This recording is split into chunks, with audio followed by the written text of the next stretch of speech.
What up, though? It's your favorite son, C's. And it's the big deal, not the little one. And we are Hungry like the wolves. Ow!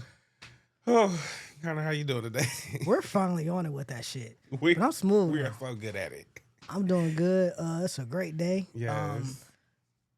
Recently got accosted by a crackhead. Yes, literally just minutes ago, y'all.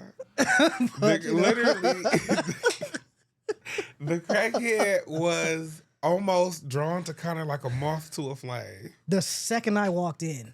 What's your story? What's your story? What's your story? You got some spiritual You got going something on. spiritual going I on. feel She the seen vibes. that head wrap. Listen. She said, baby, this is Erykah Badu.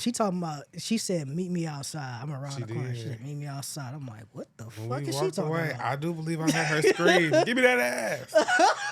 So she wanted you back. I'm like, what the When hell? I say I would literally throw this outfit away. Whatever was going on, What is going on? today, I'd have said, yep, I never need to do this What did again. I do? The problem is we're never going to that liquor store. Never again. Never again. Never. I remember the first time you ever went, I looked out, I judged the book by its cover, and I was like, oh, I want to go in. Then I felt bad the next time. I went in with you, and I was like, okay, maybe it's not that bad. It was cool. This time, It was cool the first two times. That third time, I'm like, am I about to see a cashier get shot in the face, bro? Like, yo, that shit was kind of the way they was talking, I was like, I'm like, damn, why you calling cuz pussy like that? Like, yo. essentially, these customers was really cutting up in that fucking liquor store. On top of the crackhead wanting Connor's energy, these other crackheads was cussing the fuck out of the cashier while it was a little baby sitting there. Now, that's what I really didn't like. Yeah. Like, y'all in front of the baby doing this, like, she really just trying to eat her chips. Man. And here y'all fucking go. The thing is, I feel like it was really mostly my mans. I feel like the other two was kind of trying to de-escalate it, but then at the same time they weren't. Like they're trying to escalate it. The De-escalate nigga like, with the oh, overalls was actually an instigator. He was Like a de-escalating nothing. you know, my man's in the white tee was kind of. He was like, With the "Bro, just little pay-" like locks. He was like, I'll pay for your shit real quick. With the little locks, Nah, not alright. him. The other dude. He was like, who put the change in the thing? Like, bro, just all right, bro, I'll pay for With the your hat. shit. Yeah. First he was. At first. Because I was gonna say, because he was low key. At first. he had his share of B words too. He did. He had a share. He had And his see, share me of B-words. personally, as the clerk, I'd have to tell them, watch the B words, Man. or you end up over there in the ocean. No. This nigga sleeping with the fishes. Okay. But yeah, bro. Yeah, I was standing there. Listen, I'm looking at hands the whole time. I'm When like, I say, man. I will never go into that liquor store ever again. Yeah. And it's crazy that like it's not even like we went far. We Hop and skip from the studio. we could have walked. It's literally a hop and a skip. Like when you look outside of this studio, it's like, oh, there's a go birds chirping. Waters are getting flowered. Flowers are getting watered, you know what I'm saying? And then you go in there and it's like, oh, all right, I am in Detroit. Okay. Okay. And the people were not happy today in the Motor City. They were not happy in the Motor City. I'm like, it's a nice day out. See, that's what it is. It's a nice day out. It's our first real nice day in a long time. Oh my God. When it get warm, that is true. Y'all don't be knowing how the fuck to act. I wish we would work on that. I'm staying the fuck out of downtown for the next few days. Because the YN is going to fuck it up. Greek Town is going to be a fucking mess. I think during the day you may be safe. Yeah. Because there be a lot of police presence. Could you imagine this weather coming at this time and like, oh, we got the AP SWAT roll out downtown? Listen, they'd have to. SWAT is already macing these motherfuckers. Crazy. That shit at Somerset? They about to have to start shooting now. Bro. Let's lethal. Boom, boom. But that's going to be for the Grab Your Popcorn segment. We will be discussing that. We'll get back to the APs. For a slice of life today, we are discussing something equally as controversial and tantalizing. And entertaining. Which is the Nature Boy documentary. The Cult of Nature Boy. That's what it was called, right? The Cult of Nature Boy. It was a documentary that released on Hulu. Mm-hmm. If you have the Disney Plus bundle, because that's where I watched it, was Disney Plus. But if you have the bundle, it's right on there. Hulu, also streaming. And essentially, it covers the short-lived. It went for a few years. It went for a few years. But it covers the rise and fall of the cult leader Nature Boy. known as Nature Boy, and how he gathered a multitude of people to be a part of what he called, did he call it melanination or It was melanation? carbonation. Carbonation. Talk about melanation. Carbonation. And basically was getting them to live in all of these different foreign countries, was taking all of their money and using it for his own gain, and then basically telling them that he was going to teach them a philosophy of how to be one with nature and escape the conventional trappings of society. Yeah. Which, like, I guess on paper sounds good, but like any cult, it went really south really fucking fast. Yeah. And the interesting thing about Nature Boy in particular, one, I remember hearing about him years before, like before he even got locked up. I was getting a retwist. My loctician, she's retwisting my hair, and she was like, "Yo, you heard about this nigga Nature Boy?" And I'm like, "Nah, who that?" She's like, "Yo, he like got this group called Carbonation. They living off the land." But even she was like, "But yo, this nigga be like, he be like fucking all the niggas shorties down there and all this shit." Like she was hip to it. She like, and she like. At first, she didn't say it was a cult, but she was like, man, he got all these bitches. She's like, yo, the shit they be going through. She's like, yo, this nigga got to be packing or something. Because, like, why? You know what I'm saying? Because she like, yo, ain't no way. Yeah, fuck that. You know what I'm saying? She's like, yo, there's something going on. But, yeah, I heard about that. And interesting, shout out to former guest Kayla Burton. Yeah. She was telling me, like, she was watching all this shit go down. And this is, like, the first time we've seen a cult where, like, damn near everything got live streamed. So you're watching all of this shit that's happening in that documentary. You're watching that shit happen in real time. In real time. Crazy. In fact, they tapped different social media users who were screen clipping and recording said live streams and referred to them as internet detectives. And they got to be in the documentary documenting what they set up and watched on the live stream. Yep. So if you ever wondered if you were in the wrong business, yes, you are. Yeah, I guess so. Yeah. But yes, essentially, after a while, things just got really dark because it became less about escaping the trappings of society, and it became a little bit more about him deciding that he was going to fuck a little bit of everybody here because it didn't stop at the women. It did not. It didn't? No, remember they were saying on the one part basically like he would be asking the men things like if you had to swallow my cum, would you? And they was basically what the guy who was telling the story was basically like most of us did not say no. And then it was like the little video of him giving him a kiss. He said, "Give me a kiss." He made, oh my god! I the see guy that kiss shit. him. Like he was actually. Oh my god! I remember that shit. It was like a tender ass kiss too. That wasn't no pet dog. He literally he was sexually dominating everyone. It was crazy. Sexually, what do you call, or sexually harassing or Man. sexually assaulting. He was sexually assaulting everyone there. Yeah.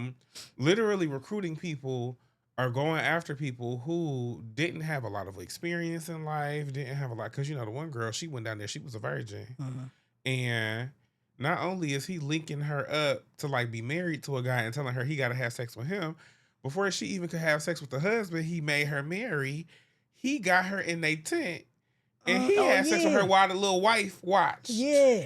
Yes. Crazy shit. So he was definitely, it took a very dark, sexually abusive turn.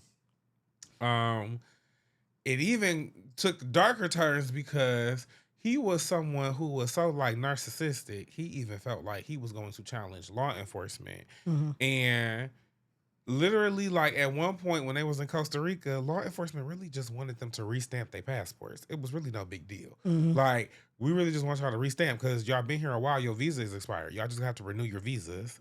And he literally went live and started freaking out so fucking bad. They ended up arresting all of their asses and deporting them. Man, crazy. But let's start from the beginning. Okay. So, where were they, in Belize at first? They was either in Belize or Costa Rica at first. Might have been Costa Rica. I don't think it was Costa Rica. I don't know. They were in South America. Costa Rica was first, and then they went to Belize after they got deported from.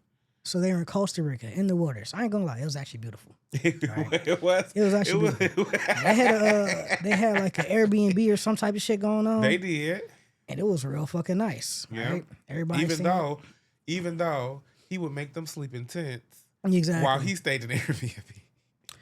So he would make them sleep in tents while he stayed in Airbnb And right? shit outside. And like he controlled their diet. He made them shit outside. They had to shit in nature, use the bathroom in nature. But like at first he's showing it like, oh, we're in nature. He's off this like beautiful ass lake. I ain't gonna hold you. He's like, we're in nature, you know what I'm saying? He's out here barefoot and shit. So people are fucking loving it. And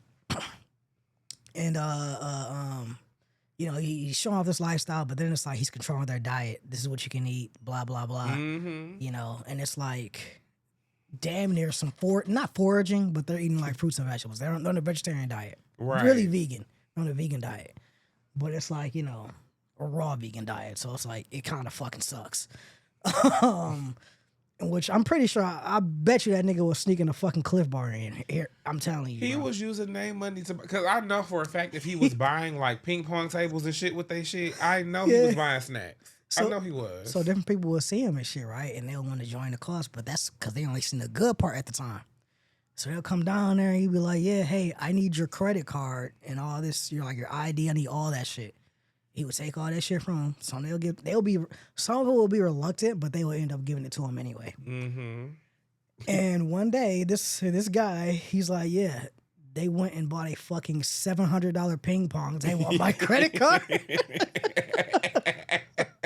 But he's a dummy because he watched them do it. It's the way I'd fly out, but like, no. They just went in town and bought a fucking expensive ass ping pong table on this shit.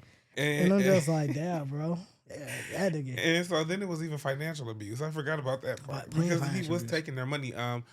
The one woman who down there who he ended up making his kind of queen of carbonation or whatever, his goddess queen.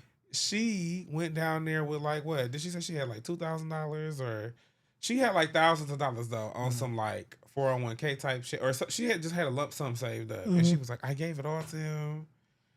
For the tribe, for the car. And I was like, oh, man. Yeah.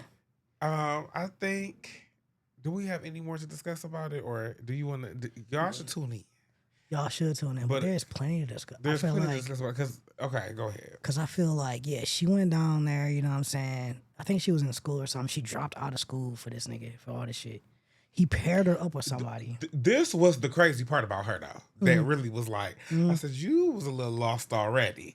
Because she literally started up like a little Instagram situationship with a whole nother guy that wasn't Nature Boy. Like, it was just a guy that was there on the little carbonation tour.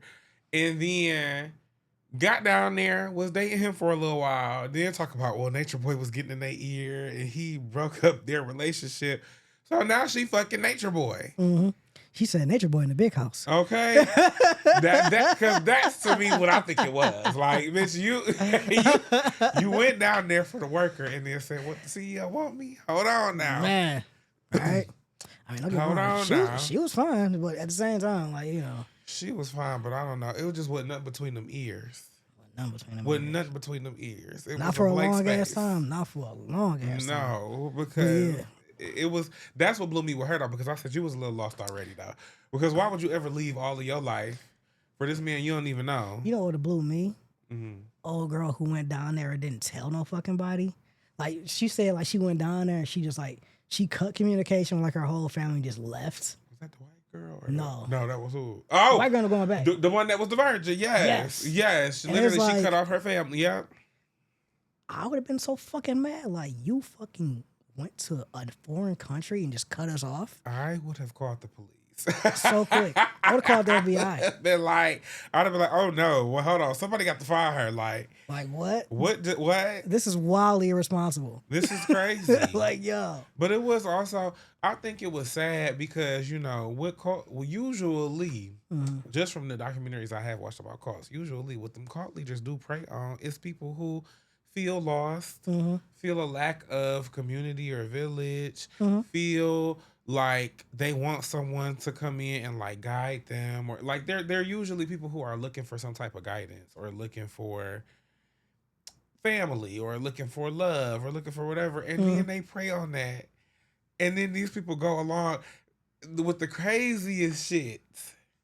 Because for y'all to get out in these wilds, he take all your money, essentially, pretty much take your clothes. Because I don't know why, but at a certain point, they all stop wearing whatever clothes they came there with, and just kind of start being in rags and shit. Man, Then he make you recite all of these doctrines, one of which started to lean towards he was their God. yeah, I remember that. He was calling himself a god and shit. He was their God, and y'all are just going along with it.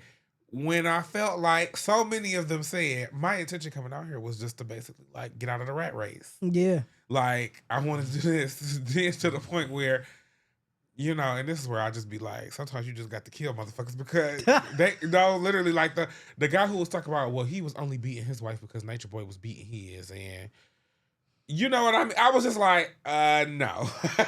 It's like, you did not get influenced into being a domestic abuser. Man. You did that. That's not how that happened. You was kind of weird already. Yeah. And this was your excuse. You know about that one nigga, what he look like? He looked like Grady off of Sanford and Son.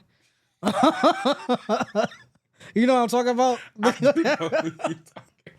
And I'm only laughing because literally I was gonna say he looked like a light-skinned JJ from Good Times. Like so the fact that we was both on the O's, he looked straight out of the 90s, out of the 80s, 90s. That afro, yeah, bro. He was all looking natural. very old school. So yeah, long story short. And he was in it for 4 years. I thought that was crazy. Time goes on and on. Nature Boy's getting more and more unhinged. It's getting fucking crazy. Yeah, he's beating the men and the women. He's telling them to slap each other. He's like, hey, Yeah. yo, slap this nigga. The nigga slapped him. The nigga slapped the other dude. It was funny. I ain't gonna lie. But at the same time, Because I actually was quite entertained. It's slick, bro. But it was crazy. Like they would be arguing like a motherfucker on camera, bro. Shorty, they arguing. She got the baby in her hand. Yep. And they arguing like a motherfucker, bro. Arguing down. Her and Nature Boy. And he would be cursing her out. Mm-hmm. Like going on the live stream to curse her out with the baby in hand. Got so bad to the point where baby girl took the baby and just escaped into the night. Yep. Literally fucked him. And I said, you know, this is how I know you ain't got. Oh no, she didn't fuck him to sleep. She got everybody drunk. They all got drunk. She got everybody real drunk. She got everybody real drunk. Make sure they fell asleep. Got up in the wee hours of the fucking morning and just ran off into the wilderness to escape. She said she never saw him again. Never saw him again because he ends up going to fucking prison. Yeah. Because that's the thing with this. Yeah, spoiler alert. But y'all go tune in. But spoiler alert, he's in prison, y'all. Because so many of the internet detectives were so concerned. Which I was like, okay, but you bitches is a little weird too, because these parasocial relationships is wild. I'll never me understand personally, them. y'all know I love y'all, but if you bitches ever decide to run off and join the cult, and I'm privy to the live streams, I'm probably not gonna do much more but stop tuning in, so that I can preserve you in my mind. Like that's what I'm saying. Like on some real nigga shit. Like, hey, I don't know y'all first name. That's what I'm saying. And like it would just be no way, because some of these people was like DMing the people, and they building relationships with them, and they are you okay? Hey, I was seeing this on the live stream. So these internet detectives are consistently calling the police. Wherever they see Nation, they are calling the police. So I know someone who shall not be mentioned. Oh, okay, right. They had an idea, right? They wanted to go down to carbonation to the cult. And they were like, yeah, we should go down there. We should do our thing, right? And here's the thing. Said person is very skilled with her hands. Okay? Very skilled with her hands. And this is 100% the kind of person who it's like, oh, you wanted to go down there and beat up Nature Boy and then take the cult over type shit. You know what I'm saying? Like, you said very skilled with their hands, and in my mind, I went to builder. I did not think you were talking about fighting. Fighting, yes. They were going to beat up Nature Boy. I'm pretty sure that was the plan, to be going to beat up Nature Boy to take the cult over. Oh my gosh. Not you knew a potential cult leader. Yeah. I mean, if anyone could have done it. Very skilled with their hands. This is why everybody, like outside of the U.S., hates the English language, because the way I took that so differently. Oh, What the fuck you been? They could have built a house for these. I'm like, oh, so he was saying like he was gonna go down there and be like the asset, like he was gonna be building them shelters. And Hell shit. no. No, He was gonna whoop them assets. He was gonna whoop them assets. Oh man. I'm weak. Oh, but yes, yes, this was a crazy cult story. Mm-hmm. I think it's interesting to watch it for no other reason to just like if y'all got loved ones, watch their internet activity. Like, because I was just like, Lord, I couldn't imagine had that been like one of my cousins or like my sibling or something, and you sitting down here, you're about to leave your job or whatever you're doing in life, you're leaving your job, your house, your everything, to go fucking give somebody else your money. While they have you shit outside and eat raw fruits and vegetables that you just picked off trees, who the fuck knows if this poisonous or not? Probably bugs in that shit. It's a worm living in your food. I'm surprised. I am surprised we did not get a moment in the documentary where people were like extremely sick. Somebody did die. They didn't mention it in the documentary, but there was a lady who went down there and she was on their diet and she died from that shit. I don't know why they didn't mention it in the documentary, but somebody did die. What? She was an older woman, so she went down there, she was with them, and she's doing what they doing, and she fucking died. Why would they not mention that in the documentary? I don't know why they wouldn't mention the documentary, but yeah. Cuzzo told me, like, yeah. She's like, yeah, this lady fucking died. I'm like, well, yeah. There you go. So there were bodies in this from this cult. I feel like overall, just like any time, and I know like psychologists be saying certain shit or, but every time I watch one of these little cult documentaries, I think to myself, I think I'm probably the least susceptible person. That's how I be feeling. To join the cult because I'm going to be honest. Let's say he would have been able to get me with the whole, like, we're living in this beautiful place and no jobs. Because, hell, now that's where they may rope me in at sometimes with a cult. If you talking about I ain't got to work, wait a minute now. What are we talking about? Well, let's say I even got down there. The minute I get down there and a motherfucker tell me, yeah, all your credit cards, debit cards, cash handed over. Nope. We're done. Nope. Experience over. You got to get rid of these worldly possessions. No more. You don't need a Lincoln Mark IV on Dayton's. Because that would be one thing, though. It would be one thing had he said, oh, yeah, check it in because we about to throw it away. No, bitch, you're keeping it. So you're spending my assets. Yeah, like you're using my money. And they're talking about, well, it goes to the community fund. So then why the fuck you the only one that can use the bathroom in this fucking Airbnb? Right. No. Make a withdrawal from your 401k, brother. Like, what? Like, no. Nigga, like, what? I think I am just so not susceptible. I just really do feel like there's going to be a point. It don't matter at what point the cult can drag me in. Mm-hmm. There's going to be a point where they ask for something or want me to do something and I'm going to be like, oh, no. Hard line. Pass. Hard line. Respectfully, I'm going to pass. I'm not doing that. So that's where my mind came out of it. Like, I was like, how do people fall into this type of stuff? Because when you're seeing the former cult members relive their experience, they're not happy about none of it. Y'all didn't like this. Y'all didn't like that. You didn't agree with this. Yeah, that one nigga scarred like a motherfucker. He got like a Sakuna eye tattooed on him and shit. I'm like, oh, you're fucked up. You got that. I just was like, did Nature Boy fuck you? Because I was like, I feel like that the one who had tattoos, that was the one who was basically like, that was the one who he was the one in the video that was kissing. Yes. So give me a kiss. And he kissed him. And I was like, oh. That nigga had his shirt open like this, all like this is when he doing the interview and shit. You know what I'm saying? He like, yeah. I was like, yeah. Nature Boy fucked you up, yeah. Yes, like Nature Boy was fucking y'all up at the point, because that was the other thing too. Okay, let's say he really had roped me in and he was just so charismatic. The minute that nigga smacked me and the way we would have moved furniture around that motherfucking Airbnb, they would have quickly figured out he wasn't no god the way he was getting that ass whooped around that motherfucking Airbnb. Say, this is your king. I would have brought the whole court down. Y'all see this? He ain't no motherfucker. This is your king. This your king. The power of the Black Panther has been stripped away. It would have been over. That would have been another hard line in the sand. You are not about to smack me. Hold on. Right. I'm already in this bitch eating fruits and fucking berries. Man. Nuts and berries and shit that we picking out. We got to go find in the fucking foliage. I just know that niggas eating filet mignon without niggas knowing. That nigga was at the local McDonald's. chowing the fuck down. I'll Because be you know, back. there's McDonald's everywhere. I need to go on a spiritual journey by myself. Okay. By myself. If he was buying ping pong tables, I know he was snacking down on that money. You think the other people ever got to play ping pong? Oh, they only got to play with him. The women probably did. The women probably When did. he separated the men, it was for shit like that. He done built this nice little house up and then said, "Oh no, the men got to stay over here. Y'all stay outside. Y'all got to be over here in this house. Well, my wife, nature boy, stay outside, bro. Just stay outside." Because that was the other thing. He got these bitches fighting each other like it's an episode of Baddies, and that would have also been a hard line. He did have them fighting each other like episode. If I maybe had a disagreement with somebody in the car, and then Nature Boy walks up to say, "Well, we about to take it down to the beach. Y'all two gonna have to settle this." It fucking excuse you.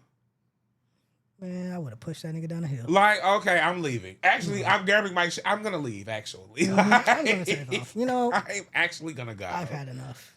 They were not. I don't know. I just always feel like with the car documentaries, I just be like, y'all were people who had no sense of self prior to this experience. Like, this touches on a topic that we're gonna cover later, at the end. oh, slice life. Yeah, kind of. Oh, okay. Period. Yeah, because I was like, y'all are people who had no sense of self from the get go to be able to be pulled. It's because like I could see it when they were saying it back. Because even your girl, dingy as fucking can be. Beautiful dingbat, but a dingbat. Some of her experience where she was recounting it back, she actually did enjoy the shit. Like there was a point where she was down with all the shit. Absolutely. But once she stopped enjoying it, what I respected about her was once she stopped having fun, she did leave. She was like, you know what? But I also was like, why the fuck did you have to have a child in this environment? Because now your child has to grow up and they took her to a understand. hospital though, didn't they? I think they did take her to a hospital. They had to, and they was trying to do a home birth at first, but then I think that she was in like so much pain that they had to end up taking her to the hospital. Yeah. And my thing was like, you literally have to have a child in this environment to really figure out that this wasn't no shit that you should have been doing. And I just felt like that was way too serious. The stakes was way too high by the time that bitch got up out the game. It was way too high. Like, you should have been done. Well, first of all, I don't even know why I'm trying to apply reason to a bitch that left her whole life because she had met a nigga on Instagram and they was DMing real nice. Mm-hmm. We can move on. Right. Damn. What was your overall takeaway from the documentary? From the documentary? Future cult leaders live stream your shit.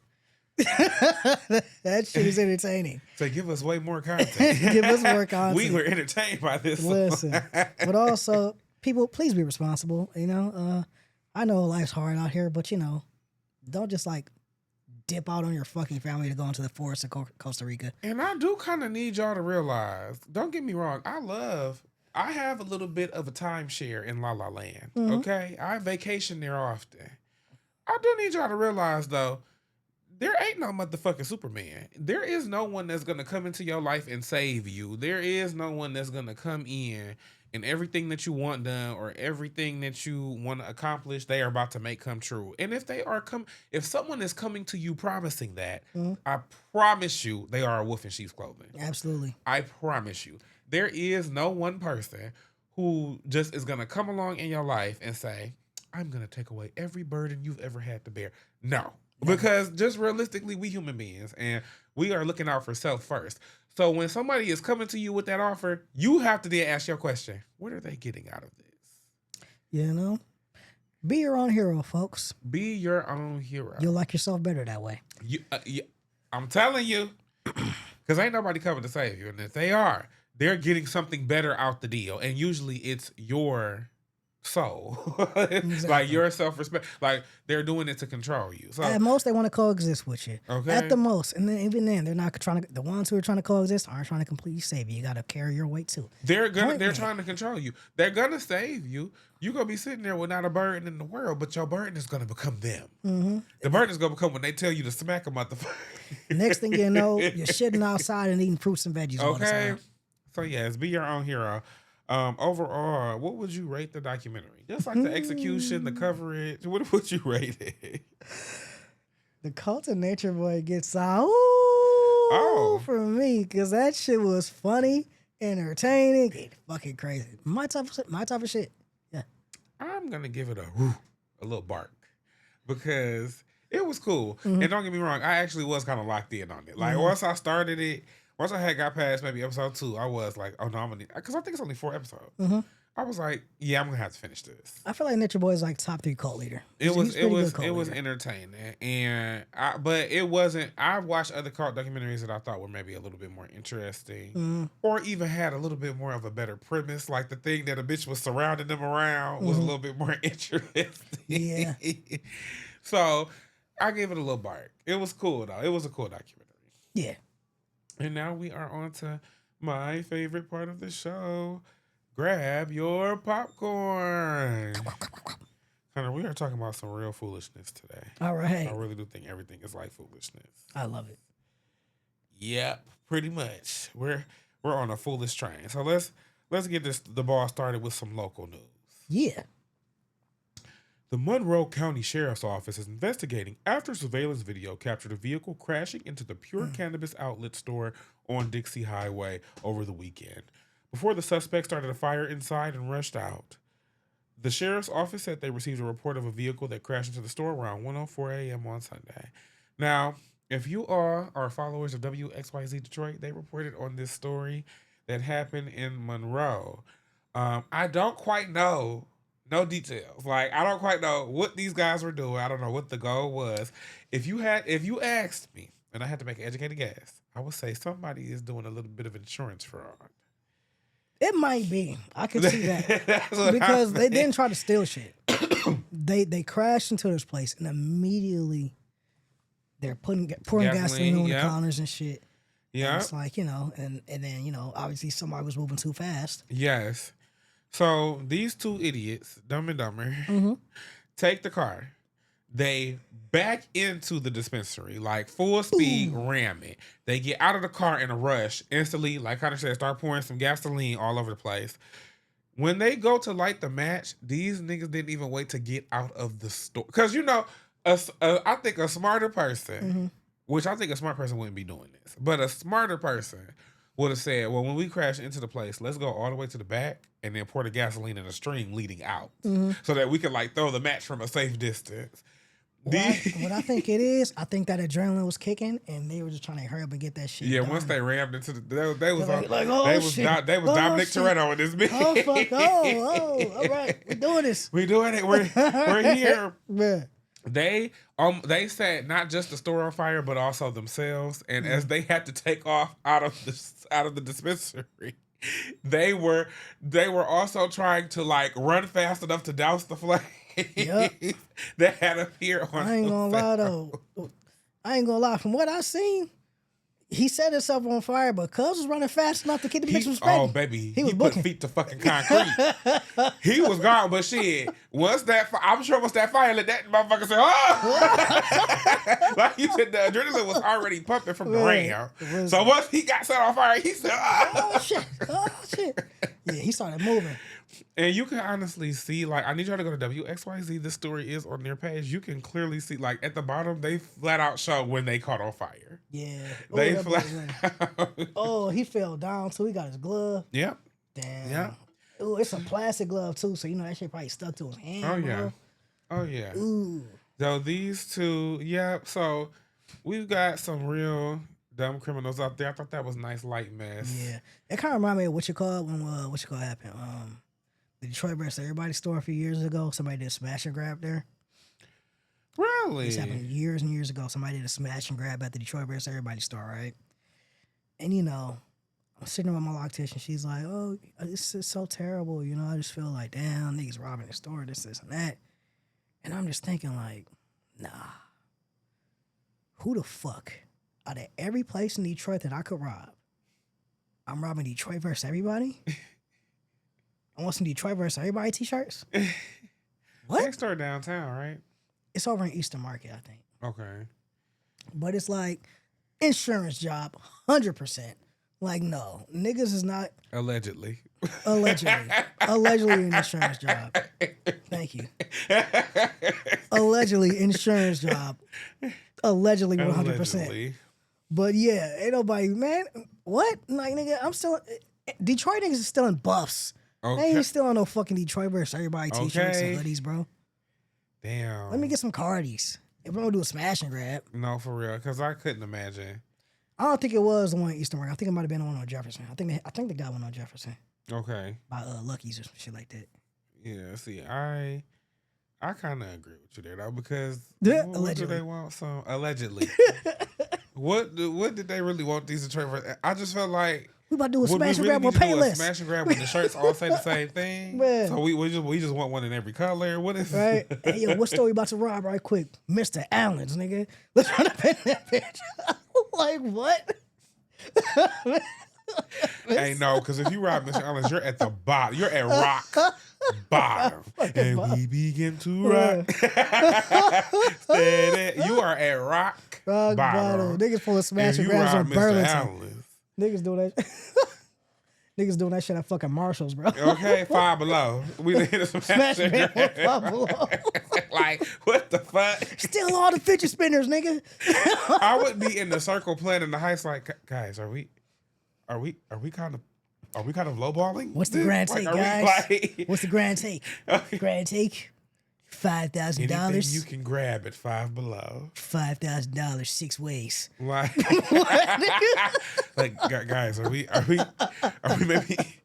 maybe taking an unnecessary risk for such a low reward? Like, you kidding? Have you seen Five Below? Yeah. We have all the travel mugs we need. Oh my God. Five Below do be having some nifty shit though. It do be like little shit like there's just some real specialty shit you would never even know. Like we have so many fucking knickknacks. Cause Five Below was the first place outside of the zoo. This may show that I do not shop in no dollar stores or nothing. But it's the first place outside of the zoo where I saw you can get them little fans that also spray the water. And I was like, see, they be having some nifty shit. Like I'm gonna be honest. If you put a Five Below, I ain't gonna lie. You put a Five Below like at the Riverwalk, bro. That bitch would do numbers. It would do numbers. Numbers, nigga. Numbers. Well, man, niggas, can I get a fan? Y'all got that? Here you go. Are we talking ourselves into saying that the Five Below smash and grab actually is a little valuable? Right. Oh my God! Maybe there is some treasure there. I wouldn't trust the missing fan from the Riverwalk though. They probably putting Detroit water in that shit. No, because at the end of the day, I know Five Below don't want to get sued. No, that's the nigga that's buying up the fans. They feeling that. Oh, they're feeling it. There you go. Like, yo, man, this water smell like fucking gunpowder and oil, nigga. It's kind of got a glow to it. It's glistening, nigga. Rainbow water. It's rainbow water. No, I'm about to have to go to Five Below. But it made me think about, because Dollar General too. I'm gonna have to give a shout out to Dollar General. They have an amazing selection of little cards, like greeting cards, and it'd be for all occasions. You get like a child's birthday card, a regular birthday card, religious card. You get all this different categories. I ain't gonna lie, Dollar General is slick clutch as fuck. Like they the only niggas that where it's like, bro, you can get anything like in the convenient small size, where it's just like, all right, I don't want like a whole can of Sprite right now, but like here are like 8-ounce cans of Sprite. Here are 8 mini cans of Sprite, bro. I'm not in the mood for a whole can of Sprite. You know what I'm saying? Like they got everything in like, oh, here's like small and convenient size. Like it's like the opposite of Costco. You know what I'm saying? You know what I'm saying? Instead of bulk, less. It's bulkless. It's bulkless. Oh my goodness. Moving on to our next story. Connor, there has been a doctor who is lighting social media up, going viral. Tell me this doctor. Because she has claimed that she is a therapist. Like she is a doctoral therapist. And she is going around doing a press tour because she has a new book out. And when people are asking her, okay, so like, what's your credentials? Like, you a doctor, but like, where'd you get your degree? Where'd you whatever? She doesn't really have an answer. Doesn't matter when I got my doctorate. So let's see what she had to say to the Breakfast Club. Squad for my fan base, for my audience who deserve to hear me address it. For the folks who have already made up their mind to not like me or not understand me, Listen, I don't give a fuck what your narrative is. I went to a school, Argosy University, went back online to get my official transcripts because I was applying to a law school many years ago to be a professor there. And I went to contact the school and say, hey, I need my official transcripts. I need my entire thing. And there was no school. Why contact the third party? That third party only holds records for 2 years. You can't make up financial aid. Cap. It shows that I paid for a doctoral program. Cap. We can What? only refund you your money under one circumstance. You don't get credit for not a class, a course, a program you took in this university. Clearing it up for my doc squad, for my fan base, for my audience. Let me tell you, porch monkey, something. You darkies, you jickaboos, you'll never understand because... This her? This was someone mimicking her on TikTok. Oh, yeah. But I don't have the licensure because you only need that to diagnose. When I went to the university, and then I was applying to be a professor at the law school as a PhD holder, my doctoral. Now, as I was getting my doctoral, I came back around. I didn't have the transcripts, but the dissertation, and then at that time I said therapy.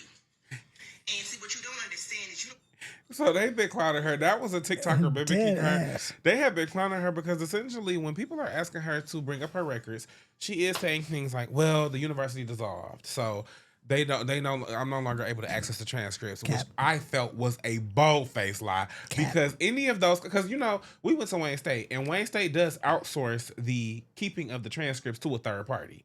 That third party keeps them records indefinitely. We can get our scripts right now. We can get them right now. I don't care what happens to Wayne State. I can still go to that website. I can get my scripts. and get my transcripts right now. If I really need to, I can get a copy of my fucking degree. Okay.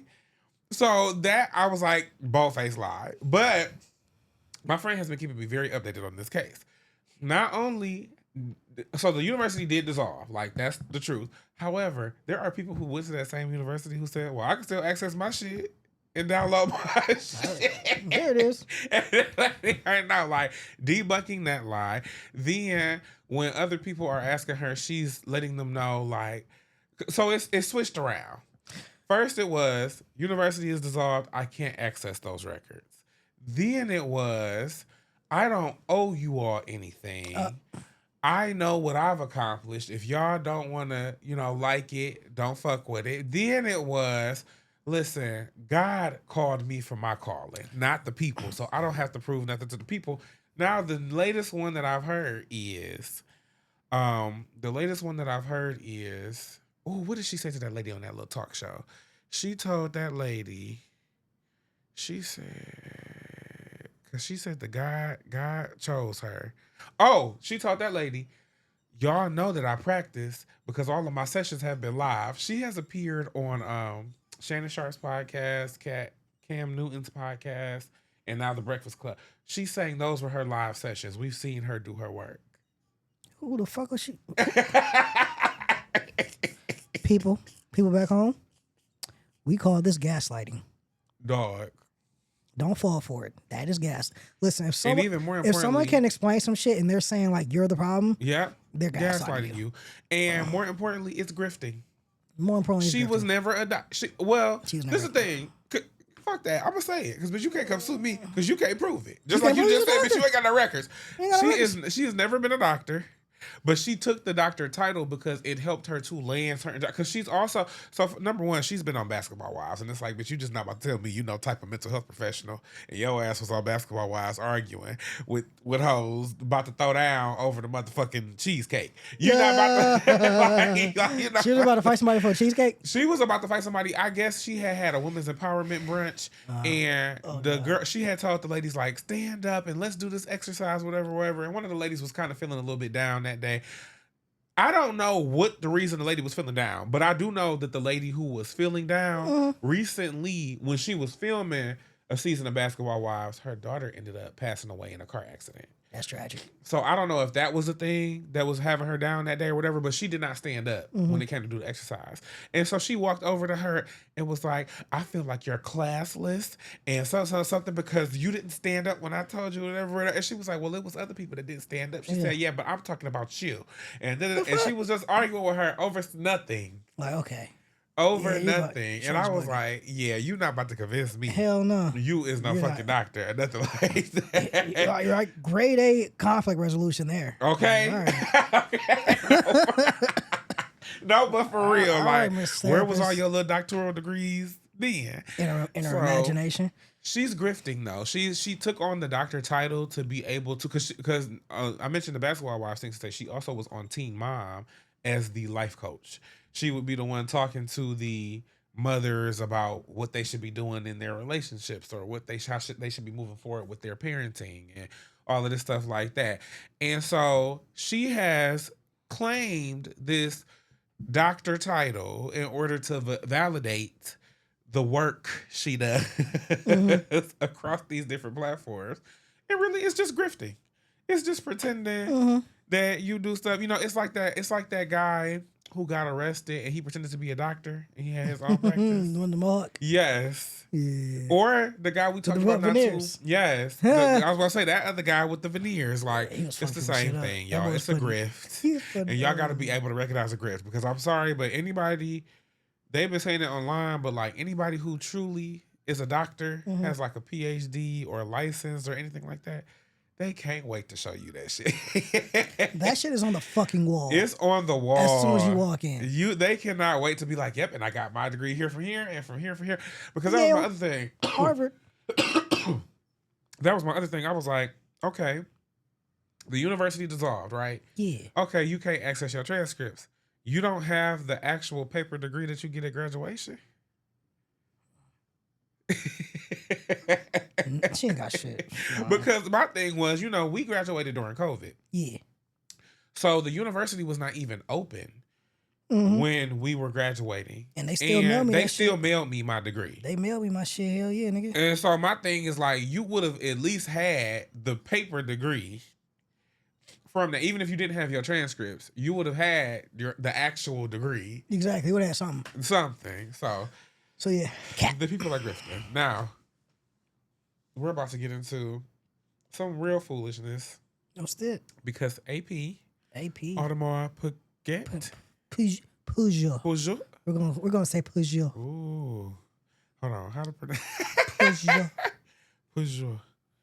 How to pronounce Audemars Peugeot. Audemars. You lucky. You ain't too far out. I killed it. Oh, but is that Piguet? Is it Audemars Peugeot. Audemars Peugeot. Piguet? Or Audemars Peugeot. I'm gonna say Peugeot. Audemars Piguet. Audemars Piguet. That sounds fucking stupid. It does. It does. I don't like that no more. I'm Audemars gonna just Piguet. say AP. AP. It's Audemars Peugeot. I'm gonna say Peugeot. AP, the They make- bombshell watchmaking company. Mhm. Do they do other jewelry, or is it just? I think it's just watches. They just make watches. The bombshell Titan watchmaking company recently did a collab with Swatch, Yep. which is a more low budget brand, I'm assuming. Yep. For the Okay. people. For the people, it would almost be like if Chanel did a little collaboration with Coach. Just something that is like at a lower price point. They did this collaboration to make pocket watches. Now, y'all, these ain't nothing but somewhat little They watches. thin pocket watches too. Little thin ass pocket They watches. Somebody on the internet said it looked like a Happy Meal. I did agree. It looked like a little Happy Meal Yeah, fries. dude. That shit's like it's Um, like it look like a wafer. Yes. That shit is thin. It was super thin. Go look it up. It's AP Swatch collab. Those things, essentially, they're not even actual watches. You can wear them a couple different ways. So you can wear them as like a necklace. You could put it onto like a belt loop or a keychain or something of that nature. But these are not actual wrist watches. Yeah. These are just like little stop watches that you put in your pocket and just kind of like, oh, what time is For it? $300 to $400 though. $300 to $400. Still actually fucking expensive, if you ask me. Really fucking expensive. Still fucking expensive. However, many took issue with the fact that Audemars or AP did this collab, right? For example, DDG. Bucks, nigga. Like, just seeing this make me want to sell my AP. AP, what's up, man? What's going on? I done spent $200,000 on one of y'all watches. You telling me I could have waited till 2026 and spent 300 and got the same effect? No. The hoes can't tell the difference. Yes, They don't with know this what one the they fuck. can. If this is skeleton, I tell a girl, hey, this black ceramic AP limited edition, 300,000. You feel me? He's still capping. He say he spent 200 on it. Come on, bro. That shit ain't right, brother. There's niggas down here that really pay resale. I could see if I was getting my watches for fucking retail, I'm paying resale prices. That's your fault. I'm getting hit on the head for an extra 20,000 to rock y'all watch, or extra fucking 100,000, nigga. Go buy your 17, that retail. shit. Retail like 80 bands or some shit. I'm pissed. As a customer, I'm pissed. He spent 200. Y'all gonna make $1 billion off that shit. I get it. I make clip. I'm pissed as a customer. I'm pissed. It's good. But here's my thing, okay? Here's my thing, bro. Why are you mad at AP on this shit, bro? Because you just said you didn't even buy this from AP. Thank you. You're not even. You are the customer of a customer. You're not an AP You're customer. not even an AP customer. As a customer, I'm pissed. You be pissed at them resellers. Be pissed at the Be pissed at the nigga who sold you that shit. Because first of all, why are you buying resale and not retail? Why aren't you buying retail? Why are you buying resold AP watches? And the excuse that I saw was basically like, oh, if it's a watch that's like out of production. But then it's like, well, shit, at that point, that's some shit you wanted. Like That's what you, because how let's be honest. How long do you think it's going to take for this watch to appreciate to the value that you paid for it? Right. Years and years and years, dog. If it appreciates at all, shit. If it appreciates you at never all. know what may happen to a brand. Man, You know what I'm saying? Some shit appreciate, but then, well, shit, I guess if the brand go out of business, though, that make it even more valuable. So, who knows? I don't know. All I'm saying is, hey, you're getting fucking scammed.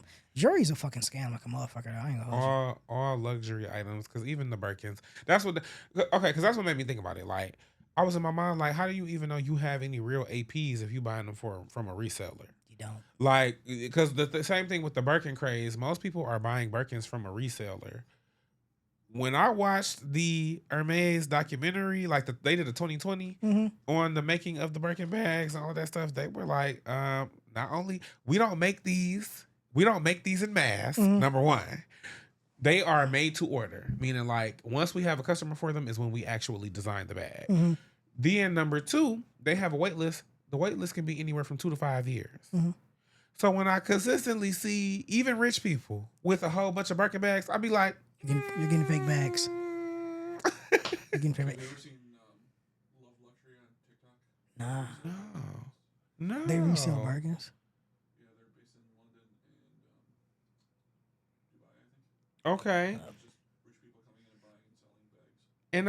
And so like the rich people will give them the bags and then they resell them. Got you. Okay. So see, they may have some real product there, but often I'll be like, if you bought it from a reseller. Oh, so okay. That's okay. what we need. So there we That's go. what we need. There we go. Okay. So I ain't see, gonna lie. cute. It reminds me, because I ain't gonna lie. So back a few years ago, right, I was working a case. Mm-hmm. Can't drop too many details about this. Oh. But long story short, he had some shit that was seized.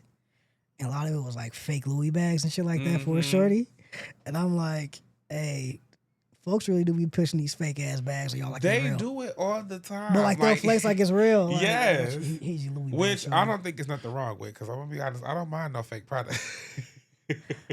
It's pushing it like it's real. You know what I'm saying? Well, I'm not gonna say it's too bad about that either, because I'll do the same thing. I would do the same thing, I but will like, act like that's oh, what yeah, got the this game is real. fucked up. Where it's just like, But I'm also bullshit, not man. somebody who's about to go on a rant because the brand decided that we're gonna start selling things at some lower price points. Which I think the issue here with me is like, you don't even know that this watch that you bought is real, but you're willing to now like curse this brand because they made $200,000. some more affordable watches, which are also not so fucking affordable. $340 is fucking expensive. People are losing their fucking minds over them too. People are losing their minds over them. I'm going to read a little bit of the commentary because, DDG went on another podcast and says he plans on selling his. Now, what I found funny about this was, Good luck, at DDG. first, he paid $200,000 for it.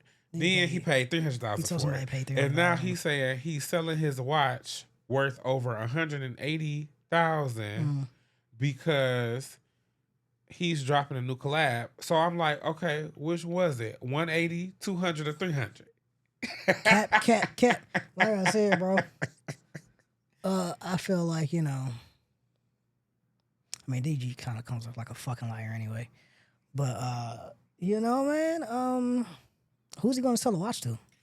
Thank you, because you just shat all over it. You just said it was worthless. So who is now about to buy this worthless watch? I guarantee you the person that sold you the watch will never buy that shit back from No. me.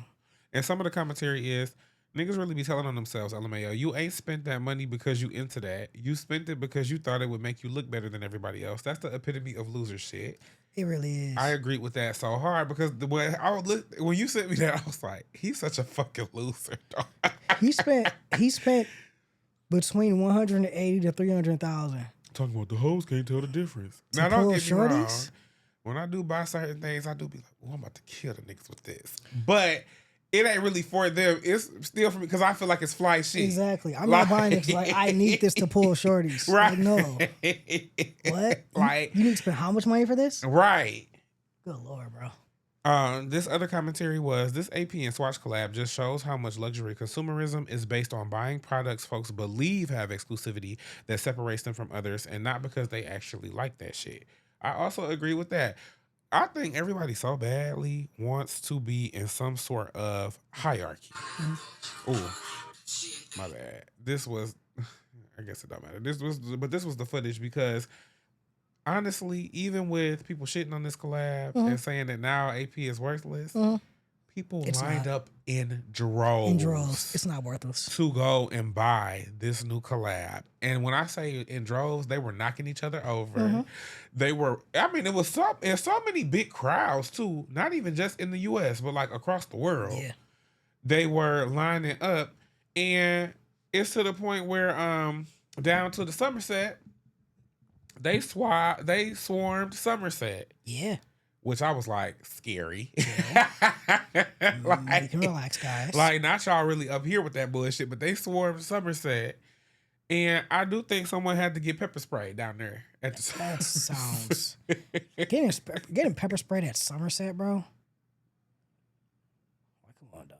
Like, I would be embarrassed. I'd be embarrassed as fuck. I would be fucking embarrassed to have to go down there and get summer spray. So overall, with this whole story, I felt a few things. Number one, What'd you feel, bro? I said people are such fucking losers because they really do. People really do seek to get money or to buy things that are expensive just so they can shit on the next guy. Just so they can say like, yeah, I got more money than you, and look at what I could buy, and I could buy this $200,000 watch, and you'll never get a watch like this. Money can't buy class, dickhead. Right. And then number two, overall, people are too quick to give these brands their money because the brand has told us their luxury. Now, don't get me wrong. A lot of these brands actually do have a very luxury process. Like I said with Hermes, I don't give a fuck what that Birkin costs. Seeing how it's made, seeing how literally every Birkin has an individual technician that is making this bag, and how they can spend months to a year actually constructing it. Yeah. No shade. Y'all bitches can't charge what the fuck y'all want. I get it. For Listen, that bag. I get it. Even with what you calls, right? Like Aston Martins, they're built by hand. Oh wow. They built them bitches. Like they're building it, you know what I'm saying? Like the whoever the chief inspector, that nigga, like he signs your engine, like, yeah, it's just clear. All that shit, bro. Like they build a lot of it by hand anyway. And Well, see, like, that you know. is luxury. Don't get me wrong. But we be too quick to buy into these luxury brands, hoping that it's gonna assign some type of status that the brand has onto us. When not even trying to be funny, but like the Birkin bag ain't even all that cute. I could probably go get it's this little company I follow. I ain't gonna get a company away, but I'm gonna gatekeep a little bit. But it's this little company I follow on Come on, Instagram. me out here. I know. I do be but I feel like when you be saying gatekeep, you be funny because you'll be like, yeah, I'm about to gatekeep this. I hope they never close though. You know I be like, if you gatekeep it, they not gonna have the customers.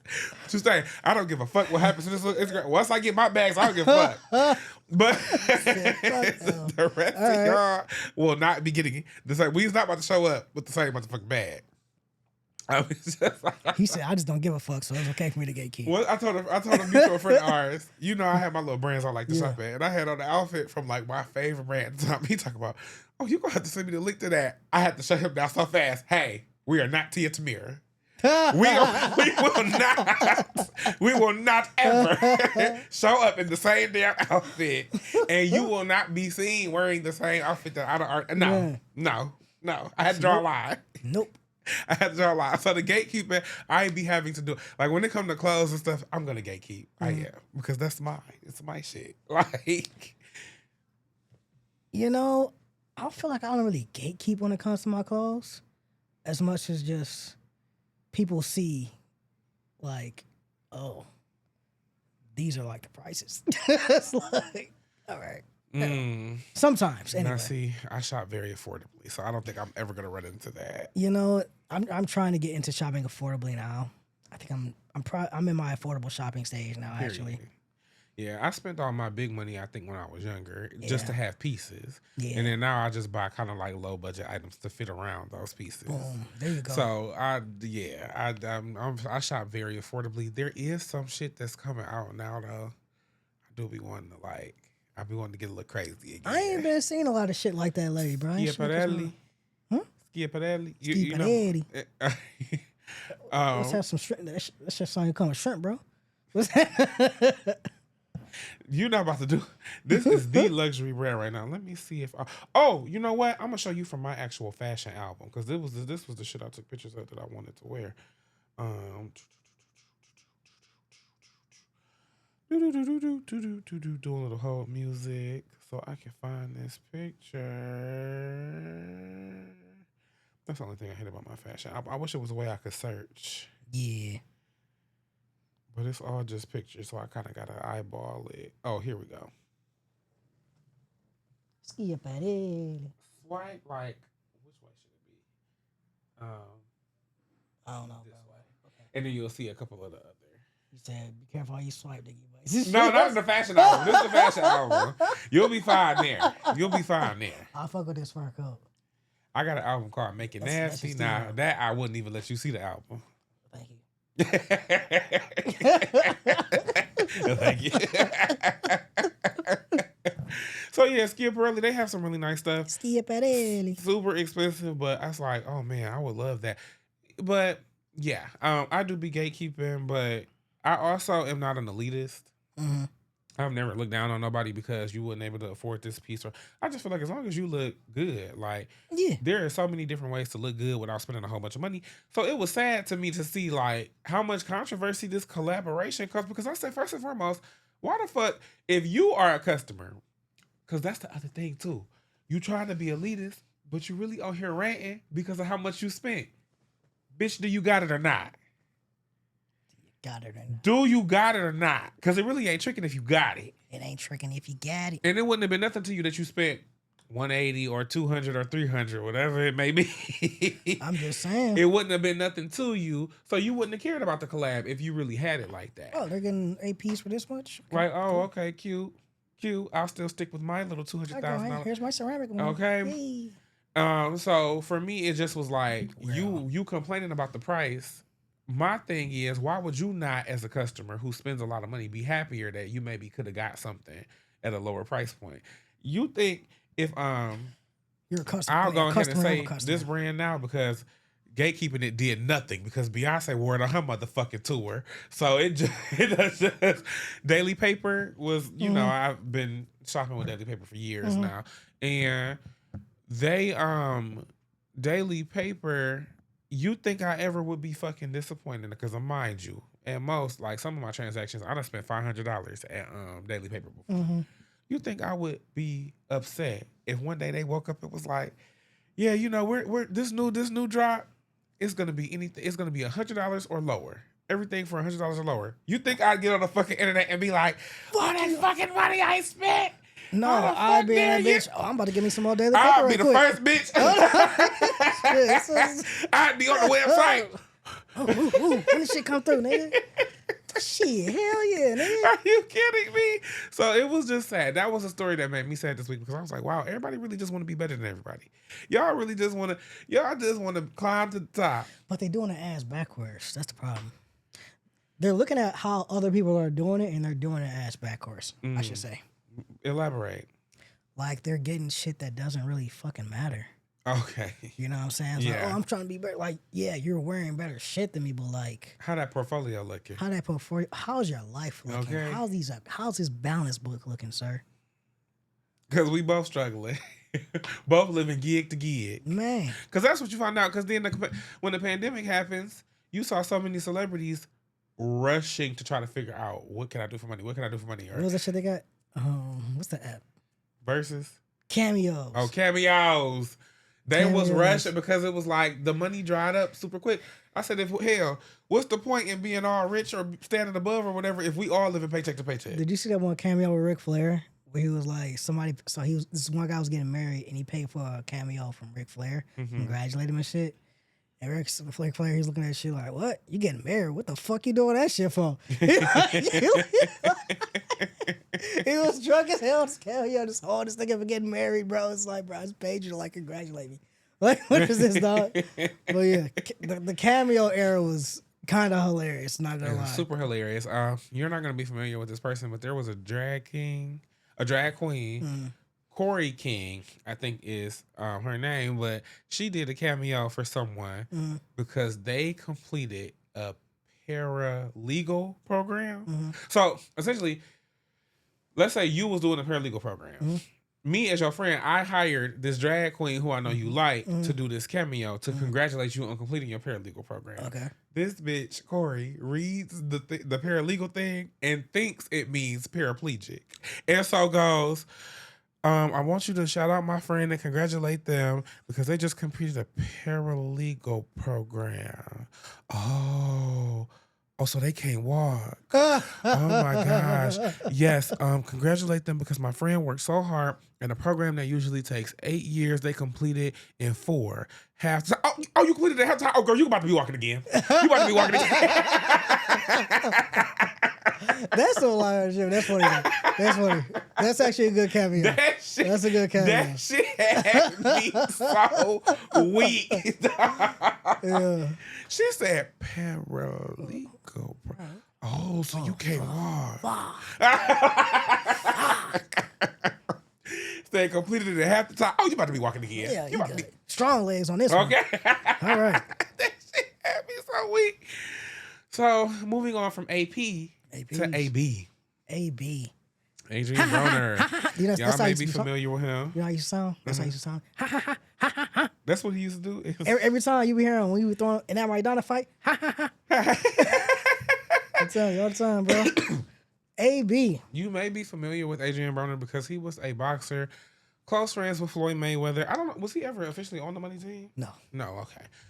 Not represented by him, but just a very close friend. That's how I kind of knew Adrian Broner because he was close with Floyd, and I used to follow Floyd's career. He is now fat and washed up. He looks like he's been fighting a battle with liquor, and liquor is winning. Yeah. Yeah. Shaved his beard off for money. Shaved his beard off, and he should have never did that because his skin not good. He looks like what's his name? What's my man's name? Robin. What's his name from House Party? You know, who plays kid's dad in House Party? Ooh, I don't know who plays. Follow drip. Oh my god. He's an old school comedian. But somebody else said in one of these comments on these videos, somebody said, "Ooh, he got that trick daddy thing he going got that on trick with daddy him." thing. And then somebody commented, "Pissy week." Right, man. That had me laughing because I was pissy week as well. Right. When they said, "Oh, he got that trick daddy thing going on." Man. Because I said, "Damn, trick daddy caught a hell of a strike." Boom, there we go. Robin Harris. The nigga dad looks like Robin Harris, bro. He do look like him. He looks like fucking Robin Harris. Which is no offense to this man. One thing I'll say about this man, though, he look like his skin is hydrated. He looks like his skin is hydrated. Adrian Broner looks like his liver is crying out for help. He looks deformed. Okay, literally like he got the suds. He looks like one of them kids in the commercial. You remember the episode with SpongeBob? Yeah. That boy was fucking fucking. He was gray. Fucking That's gray. exactly how Adrian Bronner looked like. He looks terrible. He does. He now though, because he is now broke, he's no longer boxing, and he had hit rock bottom. For some reason, he links up with another. And then I don't know, is this other guy a boxer? The other streamer? Okay, He's not a very good boxer, but he's a boxer. Okay, tell us how you really feel. I mean, I'm. Listen, I saw him get. I think he got knocked out by Larry Wills. Oh damn! Like someone who's not a boxer knocked him out. Damn! Was it Wow. Larry Wills? It might not have been Larry Wills, but I know he got knocked out on stream before. Damn! Like, Well, yeah, he's linked up with not the very good boxer, Dean the Great. Dean the Great. Yeah. And they're doing streaming now. So this is what I'm gonna need y'all to know. First and foremost, what I'm gonna need y'all to know. I despise streaming so fucking much. And don't get me wrong, I kind of want to do it. Like I was talking to you about how like I think we should do some streams with some of the games we play together, like Baldur's Gate or you know shit that we both interested in.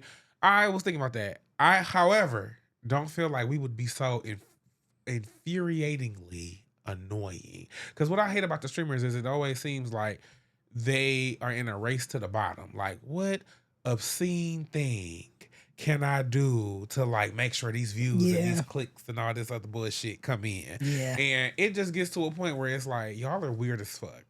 It's like I show speed, right? So like people, one thing that constantly you hear about is like, oh, his mama kicked him out and this and that, and they frame it in a way where it's like, oh, his mom, like she the villain, like she's the villain, and then you find out, oh, the nigga set the house. he on was fire. setting fucking fireworks off in the house. Like, yeah, nigga, you were gonna burn her fucking house down. Of course, you said fucking stop. And Like, you lucky she kicked you out because I'd have beat you up and then kicked Duh, you out. dead ass. Like, oh, you almost burned her fucking house You down. almost burned the fucking house no down. wonder, Yeah, nigga. you got to go. Yeah, bro, you tripping. Like, What the fuck is you on? yeah, he was bugging. But I also feel like my thing is, I've never at least seen like a clip or nothing of Speed talking bad about his mama. So my thing was like, what made y'all fans I think take it's it the upon audience. yourself? Yeah, I think it's the fans doing that shit. I think Speed probably That's gets one it. thing I hate about the streaming thing too. The audience be the biggest losers. They really do. Oh like, my god. If this man on here not even talking bad about his mama or got a bad relationship with his mama, what the fuck make you feel The like? thing is, they be toxic. Fans be toxic. Cause like that's like I forget who it was. It was some celebrity that was in line at Spirit. They were showing it took a picture of him. He's in the line for Spirit, getting through going through bookings or whatever. R.I.P. Right? Spirit. R.I.P. Spirit. And they're clowning him like, oh, this nigga's broke as hell. He's in line for Spirit. But meanwhile, he's taking the picture in line at Spirit. And it's like, what the fuck? You know what I'm saying? Like, you're taking a picture of this nigga at Spirit, bro. Right, you in the same terminal. You're in the same line. You at the You're in same the gate. same line. You know what the difference is? You know who he is, and he doesn't know who the fuck you Who are. the fuck So you? it's like, They don't even give a fuck to take a picture of you. humble yourself. Okay. You know what I'm saying? Humble yourself, dog. See, I never again shit like that always goes way over my head because why the fuck would I be looking at them crazy because they took a discount? There's only one way to stay rich, and that's to save money. They don't spend money. That's another thing that's not another thing, because we really got to tell these people. Rich people don't spend their fucking money. All right? On some real nigga shit. You know how to pay for their houses? By renting other shit out. That pays for the rent for their house. I say half the time they don't even be liquid. Like their Man. money is tied up in investments or That's some so other they don't things, get taxed. and so they end up just being able to pull from this little They borrow from investment it, portfolio. yeah. It's yeah. Everything is smoke and mirrors, But this was the video that made me say we're gonna talk about this motherfucker on the podcast because this clip irritated the fuck out of me. Man, I may hear your Ever shit. hit? Be honest. Nigga, you the champ, nigga. Roxy Reynolds, You did not get. and Jasmine Lopez. He chatting. I'm chatting. You know who I want? He chatting. I ain't gonna lie. You know who my. I don't got no chatting, bro. That's not real. That is real. Put it on everything you love. Ruby his little. On my kids, I love all of them. You love him. Have you got with him? Yes. So who's your favorite body? What you mean? Like your favorite one that you ate? Ruby. Ruby? That's that right. I ain't gonna lie. It's lying, bro. Lying. I I ain't gonna lie. that. No. Ain't that one little, I ain't gonna lie. it's that one little dweeby looking motherfucker saying he lying? Huh? Ain't that one little dweeby looking motherfucker that's saying he lying? Yeah. All right, yeah, I ain't I gonna don't know lie. who that is. Something with the N. I don't, he looks like a fucking Neon fucking- something. Yeah. yeah. He looks like a fucking dork. He's the one who almost ate a fucking shit muffin. Somebody threw a little muffin that was wrapped. It was like That shit. was that? That was him. That was Oh. him. He's talking about he's capping. Like, all right, nigga, trying to eat shit tonight, bro. But like, I ain't gonna lie. I don't think Adrian was lying about that shit. I don't either. At all. I don't either. Which is why we had to talk about it today. Because Ruby, Roxy, and Yasmin. I'm fucking disappointed. And this is why I'm disappointed. He's probably because the first thing I thought about was, well, he didn't always look like this. Adrian did kind of used to at least look semi-attractive. However, my issue is he's always actually been this fucking ignorant. Oh, yeah. He's always been somebody who, like, even that clip you sent me where he was flushing the money down the toilet. Yeah. I was like, this motherfucker has been ignorant for such a long So fucking time. And I can even remember, like, sometimes with him and Floyd relationship, I used to be like, that's one ignorant ass nigga, dog. When he got on the Breakfast Club and said, fuck Floyd. No, I love him, though. But fuck that nigga. I was like, yeah, see, I can't deal with you because you are a level of ignorant where, like, there's literally just nothing going on up here. Not a thing. Nothing going on. Nothing clicking. And he's always been that way. So what I'm embarrassed about for them young ladies is that y'all chose to fuck this ignorant ass nigga and lay down with him just so that he could be sitting here looking like the fucking Michelin man. The dehydrated Michelin man. This motherfucker almost, like I said, looks almost gray in the frame. Yeah. Talking about how he hit y'all and who was his favorite and who. I said, y'all should be fucking embarrassed. Especially, what's the girl? Ruby. Ruby. Because she also fucked Drewski. And I was like, that's how I know he not lying. That's how I know Adrian Broner is not lying. Like, that's how I know for a fact. No, Adrian, you are right. Yeah. Same thing with Yasmin Lopez, because if I'm not mistaken. I don't know who she is. So you wouldn't know who she is. The only reason I know who she is because she appeared on Zeus. Okay. Do you remember back in the day we had them little dating shows, Flavor of Love? Yeah. You know, New York had got her spinoff. I Love New York. Real and Chance were contestants on that spinoff, and then they ended up getting their own spinoff, Real Chance of Love. She was on Chance's show. Which one is the one that's still? Yeah, Chance. She was on Real Chance of. She was on. Did they call it One More Chance? I think on Zeus. I think what you call it. So, because there's a girl from that show she's a wrestler. She's a wrestler now. Nikki. Oh yes. Nikki. Oh my God, she was. Zeus is such a weird little loophole, little black hole. Yeah. Like, but yes, she was on. Yasmin Lopez was on that show. She ended up getting pregnant not long after the filming of her season, and. You know, Chance did this whole thing where he went to her house and was like, is it mine? She was like, no, it's not yours. Turned out, this was the story. And I think this is the story. So I'm going to say allegedly, but the story was supposedly that Yasmin her baby daddy was, oh, you know what? I think her baby daddy ended up being Stefan Diggs' brother. But even then, Trayvon Diggs, I think is her baby daddy. And he was dating her friend when she got pregnant. So she kind of backdoored her friend and got pregnant by her friend's boyfriend or whatever. So that's how I know her, because, you know, that kind of whole little messy, her on Zeus and all that. I don't know the Roxy girl at all. I don't know who he was talking about with her. But that's how I also know he not lying, because, you know what I mean, you was willing to be in there acting like you want to fuck Chance old ass. So I know for a fact that you probably did lay down and fuck Adrian Broner, especially in his prime. Like I said, he wasn't a bad looking guy in his prime.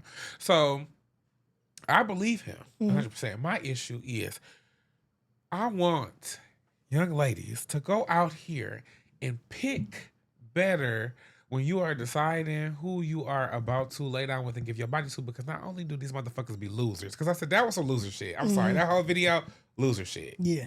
Loser shit. Not necessarily the conversation, because at the end of the day, when you with your boys, you is gonna talk about stuff like that. But it's the streaming it, and then it's the whole like, well, who's your favorite? And then it's like, okay. Now I think y'all are being a little degrading. Yeah. And for y'all to be sitting here able to be degraded. Wait, hold on. I know I ain't got the same link twice, do I? You know what? I did have the same link twice. What I thought was embarrassing is for y'all to be sitting up here being degraded by him, looking at him now, they should be fucking embarrassed. What they They gonna should do? be fucking embarrassed. I hope they take a lesson and say, you know what? I need to just stop laying down with fucking anybody. Because look at this. This motherfucker is out here degrading me. Like, I'm just somebody. And look at this dusty ass motherfucker Hey, up Ruby, on here. What did he say? Oh, this ain't even the clip I wanted. He essentially, though, he's on this stream now with this other boxer, and all they do is play gay. Like, all they do is drop their pants around each other. Oh, hell. They comment on each other's bodies, and at one point, the Dean, the great guy, was laying on the couch on his stomach. And Adrian was recording, and he said, "Oh, look at this fat booty nigga," and they go back. You know what I mean? They playing, and they keep doing that. And even with the neon guy, Yeah. I want to say Adrian Brenner took his shirt off, and the neon guy said, "Ooh," he said he was poking his belly and talking about, "Ooh, this is rock hard." He said, "If you think this hard, wait till you see this dick." They on this stream They on that hot boy playing Turk shit. fake gay for the money, like for the streams, though, Yeah. of course. I'm sure they're doing it for the gimmick. That also irritates the fuck out of me because I feel like y'all are appropriating. Because I know I ain't never seen no clip or nothing, but I know for a fact Adrian Broner is homophobic. I just know it. You know, I can see it. I just can see it. know it. I can So see for it, you yeah. now, when you have hit rock bottom, to get on this stream with this little young man, which is also another issue. It's layers to this shit. Because I'm also like, he young, and don't get me wrong, it do seem like he's more in control of the show. Because Adrian, this is almost effectively like he done went and scooped a homeless man up off the street. It really is. Because Adrian Broner's mind seems kind of fried. He seems out of it. That nigga's mind is fried, bro. So Don't swing it to do the seem head. like he more in control, but I don't like the fact that it's this way younger guy than you, and y'all are in here playing gay and dropping draws around each other and commenting on who ass is fat and who dick is hard. Y'all doing all of this for this money. Them bitches should be even more embarrassed, because look at that. You know, like, this motherfucker who at rock bottom, now he gonna come play gay. Right? Damn, drop your pants. You young ladies really, like, this is the thing in general, though, because I don't even think it just applies to, What's that? because it really could apply to anybody who date men. But it also, I think, can go broader. Mm-hmm. And I think that it could be just about standards and just about, like, certain things shouldn't be okay. If you are ignorant, and this is whether you date men or women, if you are ignorant, bro, like, you really should be persona non grata. There should really be no type of fucking way that you are able to, because, like I said, them girls lay down with that man and thought to themselves, I'm laying down with a rich boxer. And now you get degraded by a broke, mind fried, fake gay motherfucker. No, it's not even just that. It's fried and battered. Fried Like, and battered. You got a fried and battered mind, bro. Fried and battered. It's cooked. It's done. Cooked. It's done. It's done. CTE extra crispy. Okay. All right? He's out here. And so at one of the clips, he was getting, like, real aggressive. Like, essentially, Dean the Great tried to cut him off. You think AB got CTE? I wouldn't put it past him. He might got it, yeah. I wouldn't put it past him. So at Probably one not so point, most severe, but alcohol didn't help. That's for sure. okay. At one point in this clip, Dean the Great was trying to cut him off from drinking. He was like, you done got too drunk or whatever. I don't know why this triggered AB so much, but he gets so fucking mad. He starts shoving niggas. He's shoving them out the way. He yelling, fuck that. Fuck that. Fuck y'all motherfuckers. Da, da, da. So then I seen this clip online, which is just a clip of him jumping rope, right?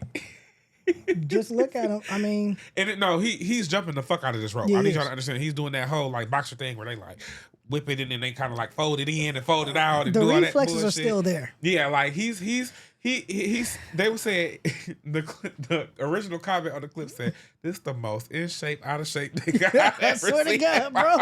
That's the thing. He looks terrible. but Looks like death. I guarantee you, in a street fight, he's washing 99% of the city. Okay, and so literally this comment is, this why I'd be scared for them niggas when AB be drunk on stream, because if he decide his ass whooping day, it's nothing they can do but sue. But the punches still go hurt. You're getting your ass beat, bro. So this raging, alleged alcoholic drug addict With immaculate hands.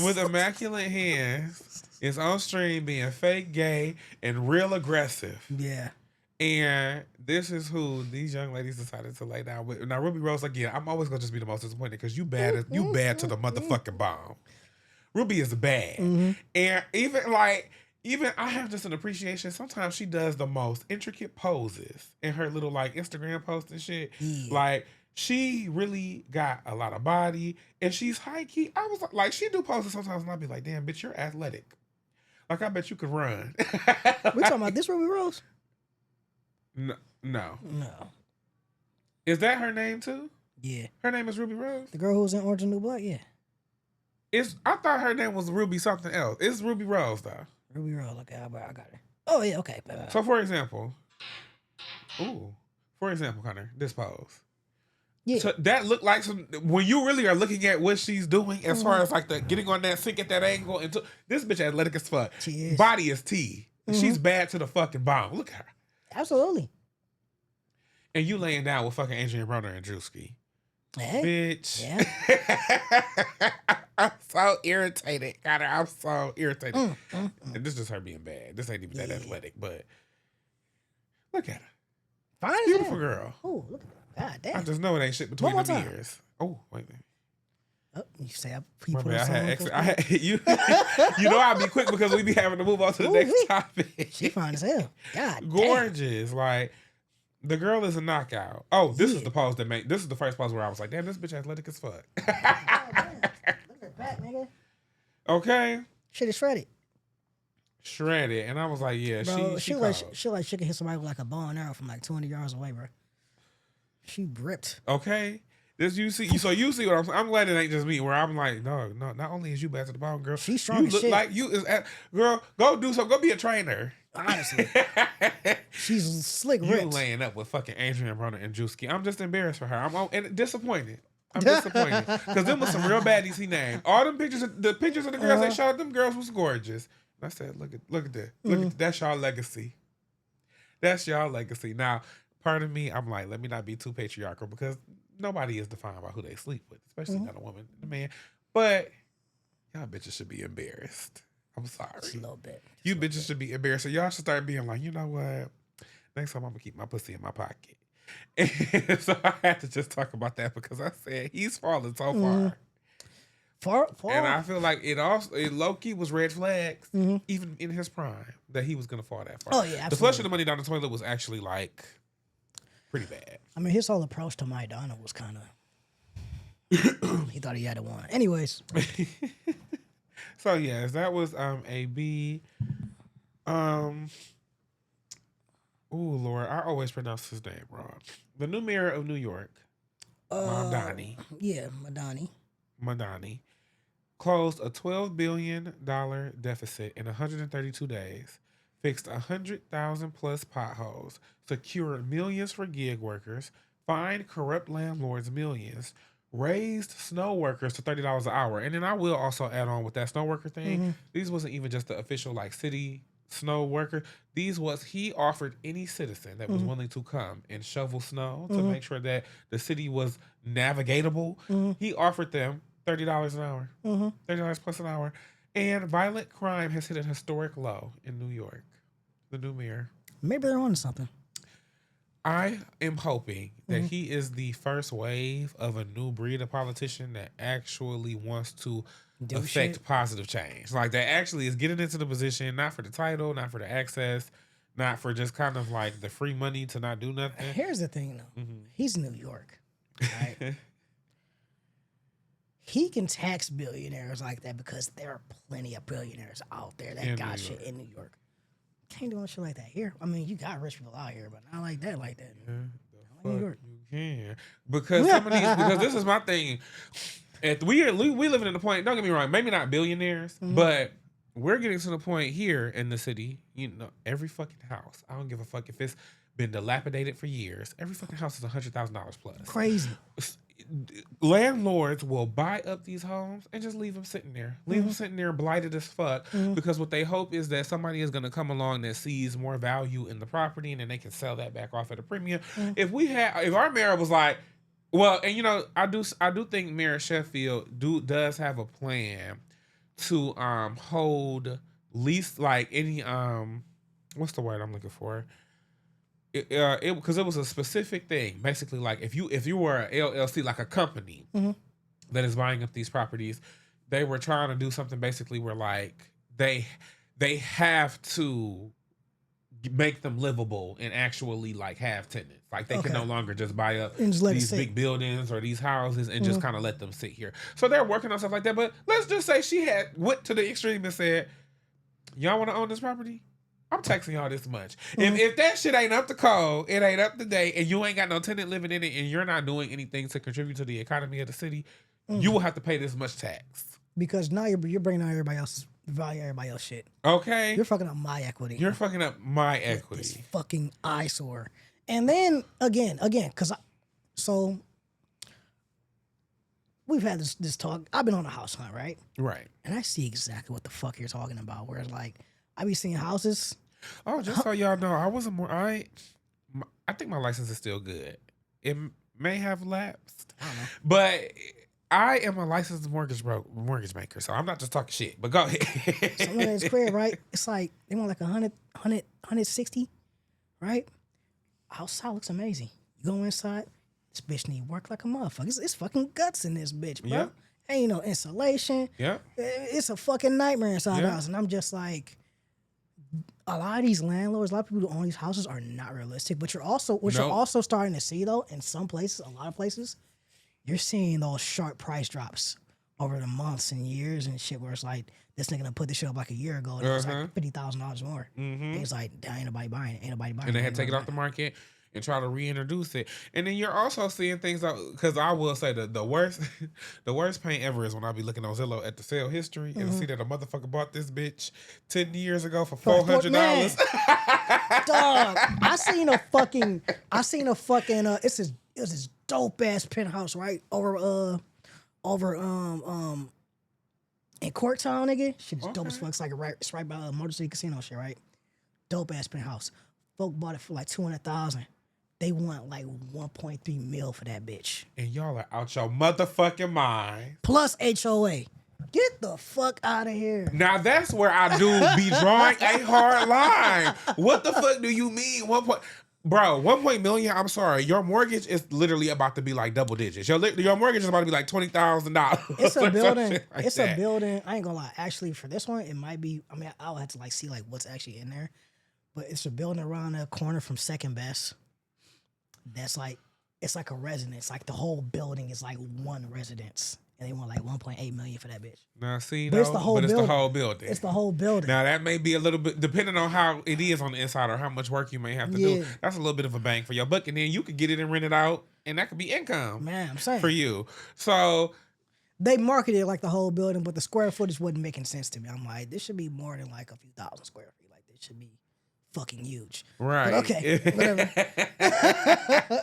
So see, they may even be bullshitting you with that though. So a little bit like, it's the whole building. Most of this building may be in the heart of the unlivable or some shit like that. Like you're walking distance from Little Caesars. Okay, Arena. get the fuck out of here. No, people have lost their mind on the prices of these homes. It's so funny we about to be moving around at the same time. Right? It's gonna be a crazy ass summer. I can't wait though, nigga. I was thinking about this shit last night, but I'm about to put this and this and this and this. It is crazy. So yeah, I don't even remember what we was talking about. We was talking about Madami. Fix the shit up.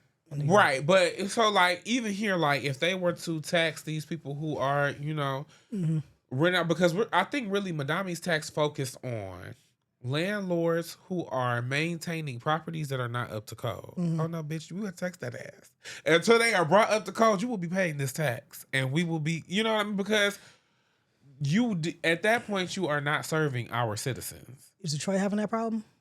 I personally think so. Like I haven't heard. No, I will say that from my friends who do live in like apartment buildings and stuff, I haven't heard too much about like not being able to get repairs or not being able to, or in a less livable state. But like when I worked at the Fair Housing Center, I did have a client who. Talking about that old lady? Yes, she was not only was she an older woman, but she was also cognitively impaired. So she wasn't like super fully functioning. Her sister was like her caregiver, but then her sister had her own life and lived like hours away from her. So like there was not always. I couldn't always coordinate with them so I was trying to help her out the best I can, but the situation she found herself in is She literally was living in a dilapidated house. Yeah. House really was not up to code, should not have been livable. And the landlord is continuously charging her. And so she get her little disability benefits. She's just handing him whatever he say she's supposed to have. They didn't have no contract, no lease, nothing like that. So I don't know. There are instances here in the city where like landlords are predatory. I even know landlords.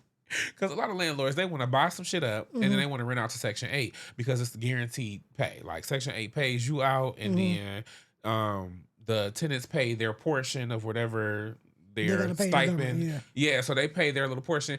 And, landlords like that for guaranteed money. I've had clients who now they're being faced to kicked out the apartment because the landlord don't like Section 8 no more. Now all of a sudden they don't want to rent to no Section 8 renters anymore. And it's too much of a hassle. And da-da-da-da. And so I've seen some pretty bad things.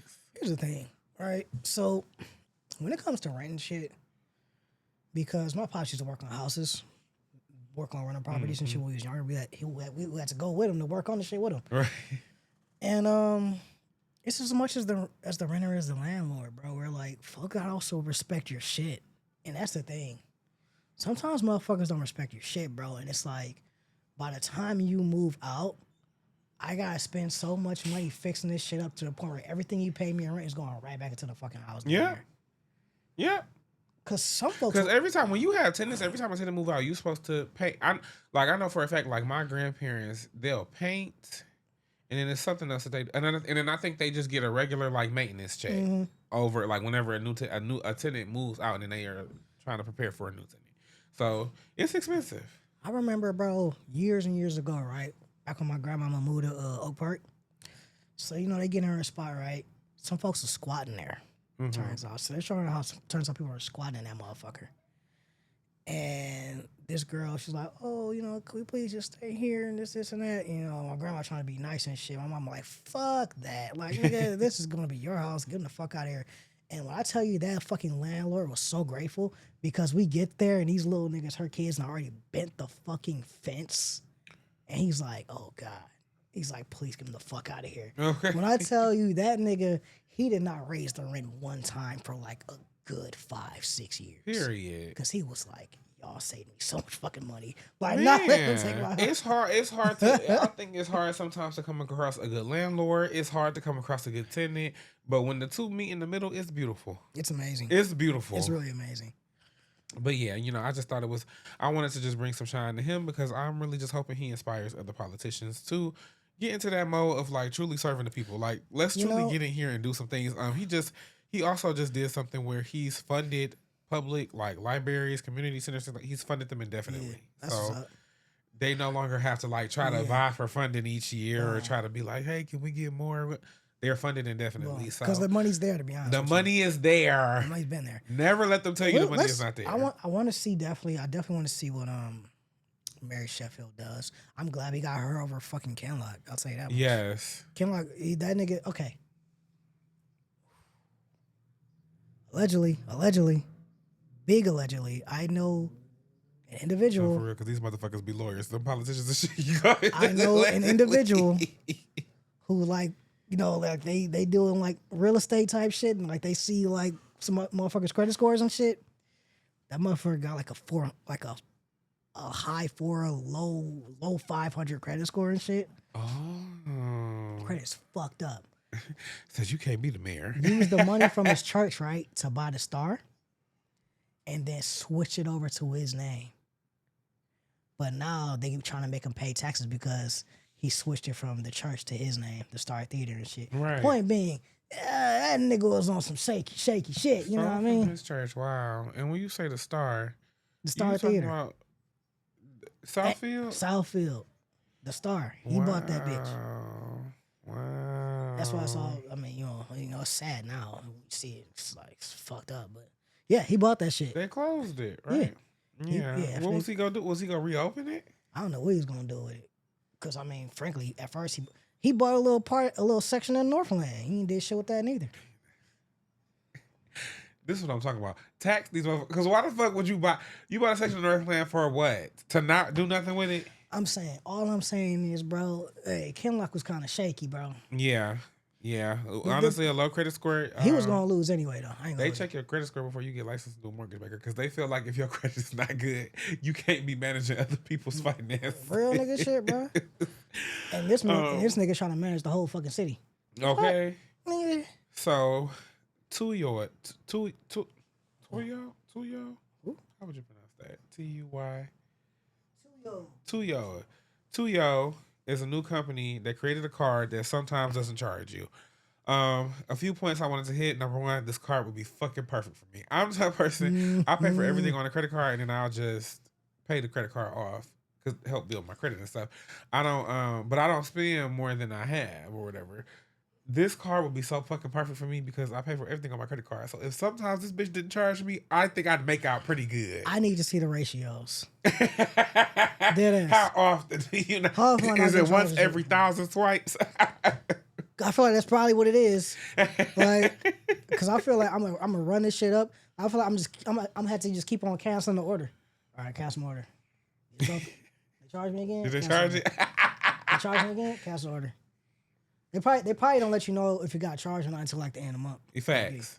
And so, but I was just like, wow, that card would be perfect for me. But then my other point that I wanted to get out of it is, y'all, I need us as a society to fight gambling addictions. I think It's bad. everything is trying to pull us towards gambling nowadays. When I say that shit, I'm like, that's the most predatory shit I ever saw. It's crazy. A credit card, hey, sometimes it might not charge you. They are trying to appeal to your like jackpot sensibilities. Like the bitch, they want you to get this card and swipe it as much as you fucking can so that you can get that lucky time where it's like, oh, actually, like, this one's on us. Yeah, I want to shop a spree. And I bought Louis, I bought Gucci. I'm gonna see what's gonna be free. You see what's gonna be free. The free thing is the fucking McDonald's and right.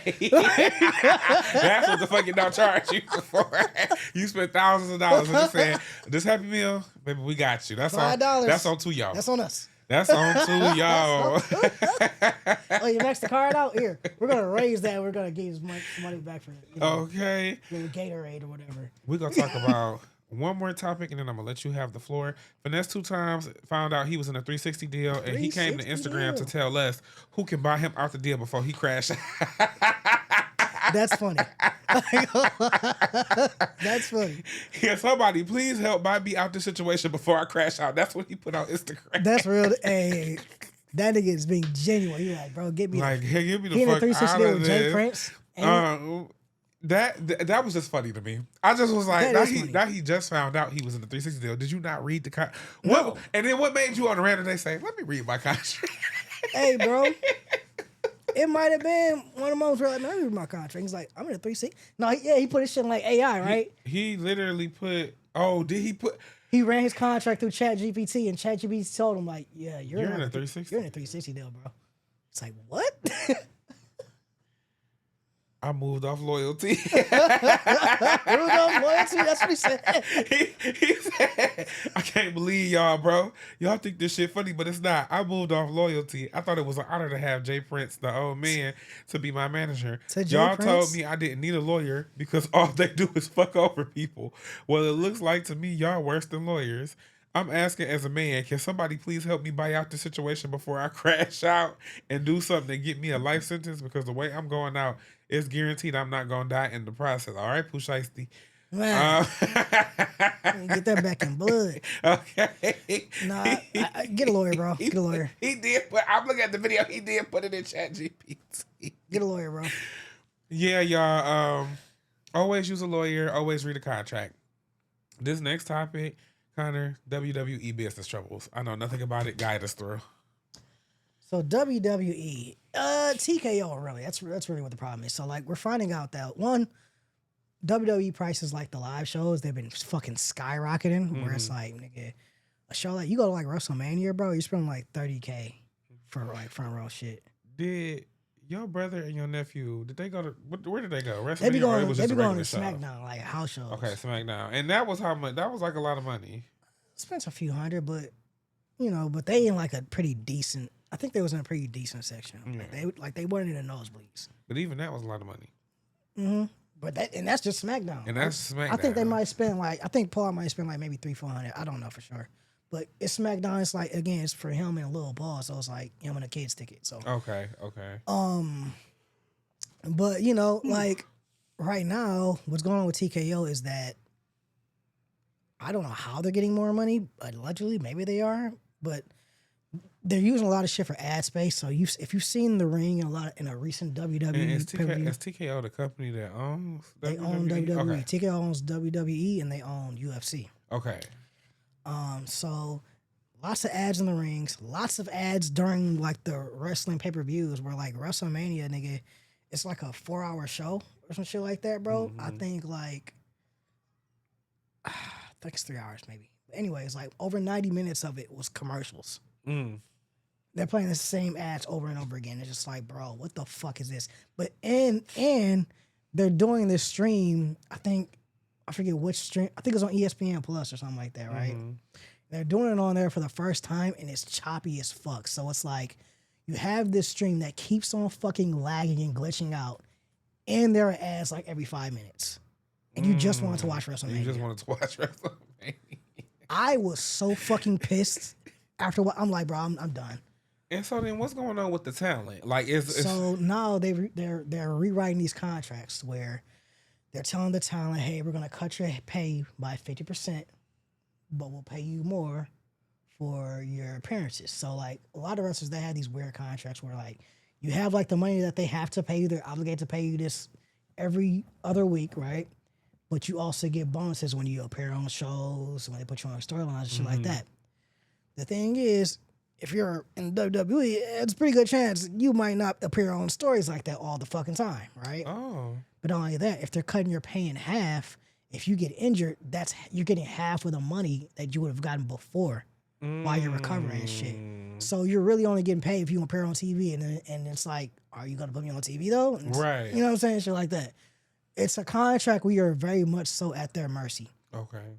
And now you have different wrestlers saying different things. I think JBL was like, oh yeah. He wasn't telling people to shut the fuck up, but he was like, hey yo, that's how they get their money. So like stop tripping on the wrestlers that's taking this contract. Because, certain wrestlers are getting this contract, certain wrestlers weren't. Like a Cody Rhodes, Roman Reigns, they're not getting old. Right. Trick Williams might. Oh, I'm not sorry. Big Daddy. It's this nigga. Trick ain't there yet. Oh man, he's on his way. And they're definitely pushing. I always see something new, like a new clip. He's from getting pushed. WWE. He's getting pushed. So like that nigga's getting money like a motherfucker, especially out of like that generation of wrestlers. He's getting money. Shout out to him and Lash Legend. They such a cute couple. I can't wait for him to beef with Carmelo Hayes, bro. That shit's about to be so fucking fire. That's gonna be a good storyline. Hell yeah. I'm glad they finally bringing it back. But anyways, but now you have Kevin Nash, hometown hero. He's talking about they need to go and link up with the Writers Guild because WWE SAG-AFTRA. Go with SAG, unionize, because WWE is technically speaking a televised program. Yeah, true. So y'all need to they're technically actors. So yeah, he's telling them niggas like, hey, y'all need to go unionize. And they do. Everything that y'all have ever told me about the WWE, I've been like, yeah, they did a union bad. Like, Hell, the thing is, they need the big niggas to do it, and they're never gonna. They're not doing because they're taken care of. You're not gonna get Roman Reigns to go and start a union, bro. I'm sorry. Take us back to hierarchies, bro. It impedes any type of meaningful progress. Like, so because y'all are taken care of, y'all not gonna shake the boat at all. I guess my thing, because if you're gonna be taken care of anyway, because definitely with a union, you're taken care of, because a union is gonna make sure that y'all are getting what's fair.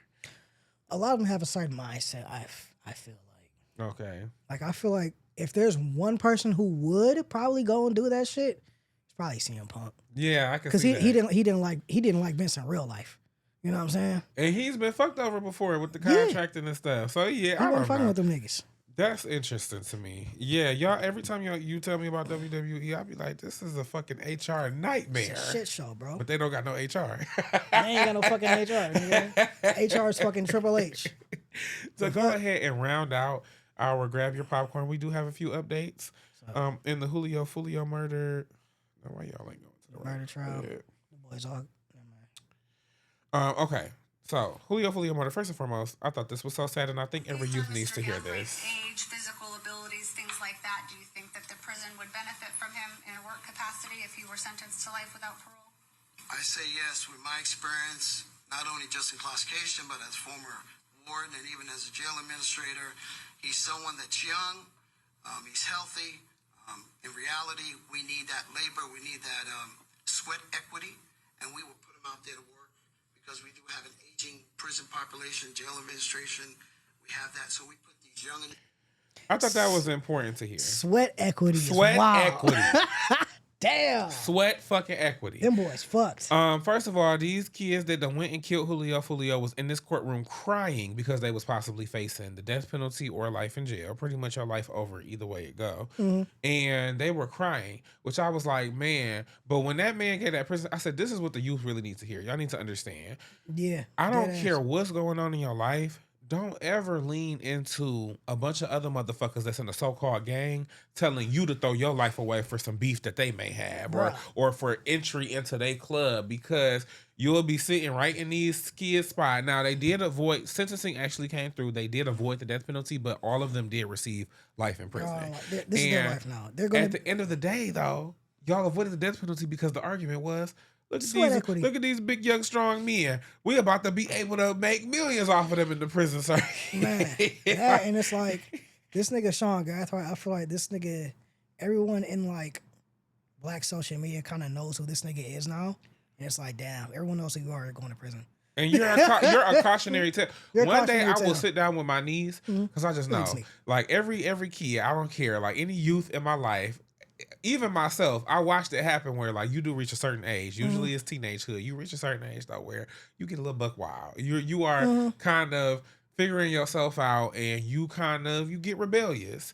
And in my niece's rebellion era, I can't wait to sit her down to play her this. To be like, look, all right now. Don't take it too far, nigga. Don't take it too motherfucking far. Still make some good decisions, because this is how they feel about you.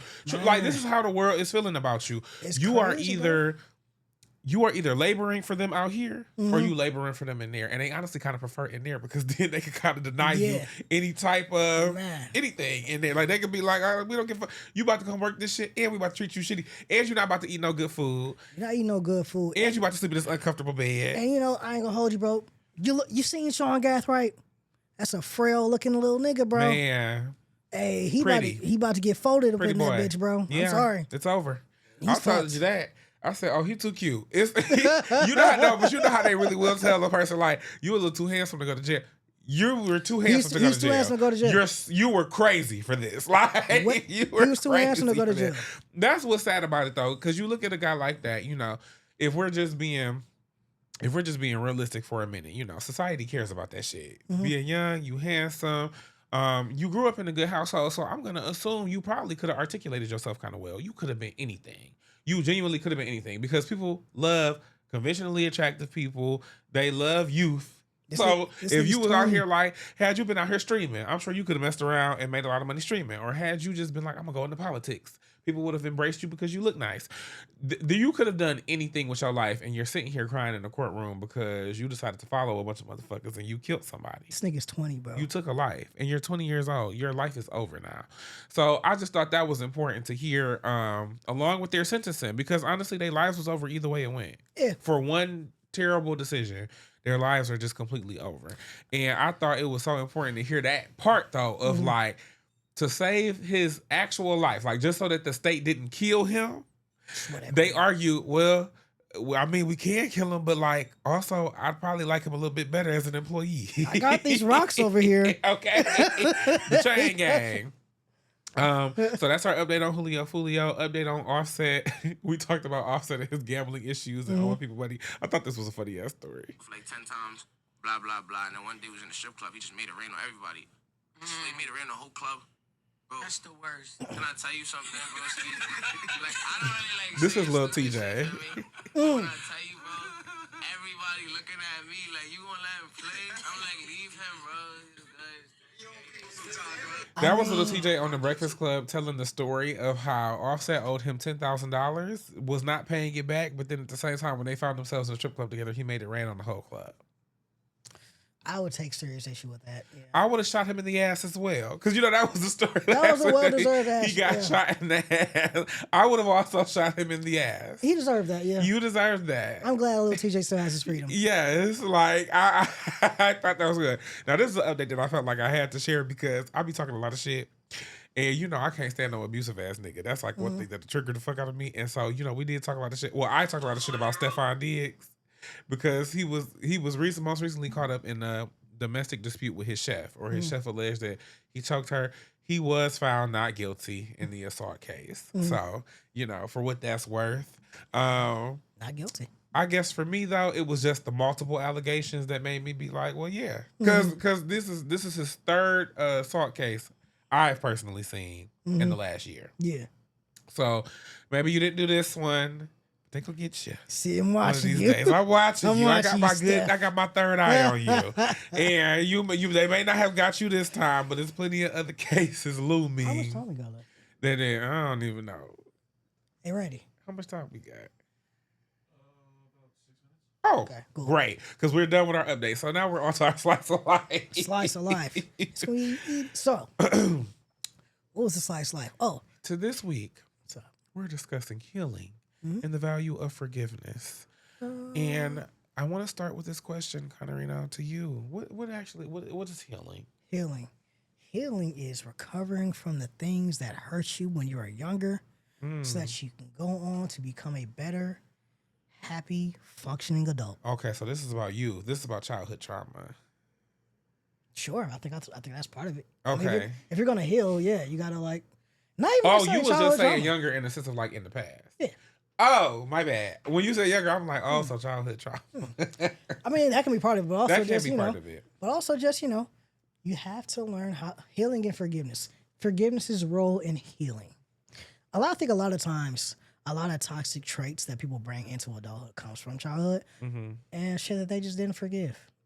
And shit that sometimes it's easier to forgive certain things, and depending on your proximity to those things, if some of those things are still happening, shit like that. For me personally, I was able to deal with the worst shit pretty quick, so I'm like, that's out the way. So outside that, a motherfucker really can't hurt me. I ain't gonna hold you. I'm hollering. I ain't gonna hold you. So like for me, I do think healing. I kind of can agree with your definition. I think healing really is just anything that has ever really kind of heavily emotionally impacted you. It is being able to get past that in a healthy way. And for me, I always beg the question because healing is easy for me because I am really a person that do believe life got to go on. So like at a certain point, I will give myself. I'm not gonna lie. I will sometimes stay stuck on some shit for some years. Even in staying stuck on the shit, I'm still working on how to actively move on because life got to go on. However, for me, I struggle more with forgiveness than I do with healing. Like I could heal. But you, bitch, I still think you was a motherfucking snake in the grass. So You gotta do you forgive, but have to forgive to heal? I think that you gotta forgive, but don't forget. But then if you're not forgetting, did you really forgive? Like if we're not kind of wiping this slate clean, did I really forgive you? Okay, so there's this quote by DMX. The favorite rapper, but DMX of all people. And he said, you got to just trust people to be them, but like, know them when you see them type shit. Where it's just like, you got to forgive because it's only hurting you if you're letting that shit gripe at you. Hey, bro, if that's how they are, then just let them be them. And you move accordingly. But don't spend too much energy worrying about this shit. Just that's who they are and that's who they're going to be. So let them deal whatever they got to deal with. You know what I'm saying? But, you forgive it and you move past it and you treat them accordingly from that point forward. And so what does the forgiveness, like what part do you think that plays in the healing process? What does the forgiveness do? Like when you are like, okay, I'm going to forget this person. What does that do? It helps you move past it, depending on how traumatic said thing was. Some people, you really don't even... Me personally, most shorties now, I don't even give enough fucks to even have to forgive the shit. To be honest with you, sometimes, it's just that insignificant. But, I just feel like you have to forgive it to give yourself that closure so that you can then heal and move forward. And so then when you're forgiven, What action do you take? What do you do? Are you saying, oh, this actually was okay when I thought about it in retrospect, or are you being like, you know what, that was some foul shit, but I'm gonna give you the benefit of the doubt. I'm gonna try to move on. Like, what is the What's the thought forgiveness? process? Like, what do you do? What's the process? That was some foul shit. That was really fucked up. But holding on to that only hurts me. So I gotta let this shit go and move forward. Mm-hmm. That's what I mean by forgiveness. You gotta let that shit go. Gotta letting it go. So forgiveness is letting it go. Now, how many times do you forgive before you are considered now not valuing your own healing? Like, how many times do you say, okay, I'm gonna let this go? Twice. Not you really had a number. I don't know. I just feel like that's so hard to quantify. I think what I struggle with sometimes with forgiveness is, number one, it really do depend on what we talking about. Because there's some people I just never forgive. And I'm going to just be very honest about it. Like, no, I'm never really, this is never going to become something that I'm settled to be like, you know what? I forgive you. I can't even think of you like that. But there is also, I think, because to me, I personally feel like you don't necessarily always have to forgive to heal. You do need to move on, but I don't think moving on always looks like I'm about to forgive this person. Sometimes it looks like I'm not going to let this action dictate how I move with other people. So, like, you suffered this betrayal from this lover. That doesn't mean that your next lover you need to be like treating like they on fucking swat. You patting them down at the door, like, hold on, is you? No, I think sometimes that's what the moving on. Like, now, do you have to forgive the fuck shit that the other one did? I don't know. I don't really think so sometimes. You just gotta let it go. But the letting it go don't always mean that I forgive them. It meant, okay, I'm not gonna let this affect me going forward. Sometimes I think to forgive a person, I am in a way making myself okay with them. Yeah. I'm like, you know what, you're not even somebody I'm about to hold these emotions towards anymore. Yeah. I'm forgiving you. Yeah, I'm not doing that all the time. Suck my fucking dick. Okay, no, sometimes, bitch, you is fuck you. That is the damn resolution. Fuck you, and I'm moving the fuck on. Suck my cock. Okay, so the interesting thing. Okay, so about this topic, like the interesting thing, because honestly, that's honestly up to a person. Like, are you gonna forgive? But healing in a way, like, why is healing important? Why is that something that you want to talk about this? Because that healing will hold you up from everything, bro. If you're not healing, I mean, I'm talking about like in every facet of life, bro. Healing will make you so bitter. If you aren't healed, you'll be so bitter. You'll be toxic as fuck to other people. Boom. Toxic as fuck to other people, and just worried about the wrong shit all the time to the point where everyone's passing you up, bro. Boom.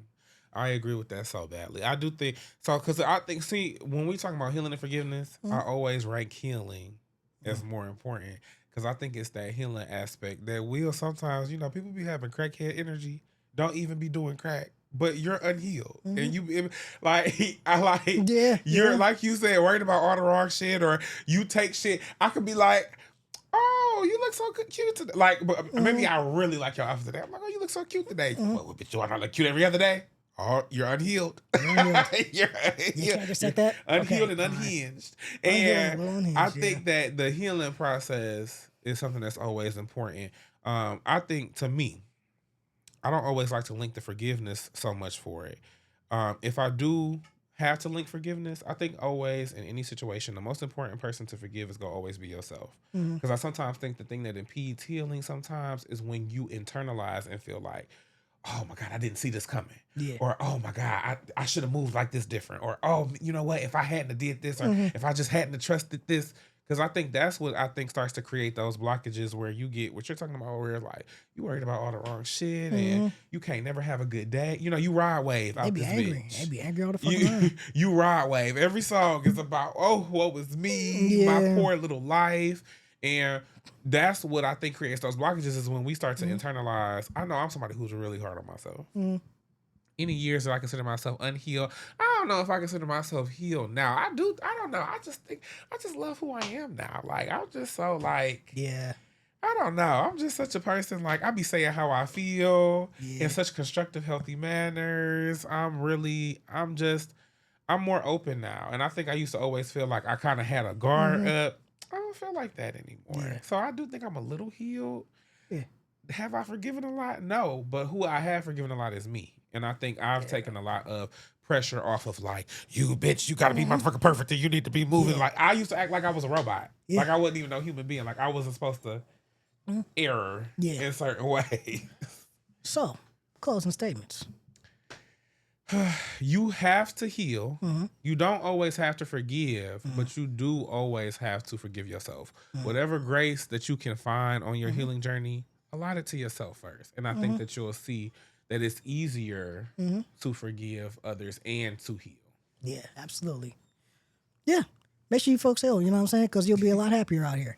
But anyways. Period. I'm telling you, you'll be way fucking happier. But anyways, how we do this fucking outro again? I don't think I've ever started. Hey, do his thing.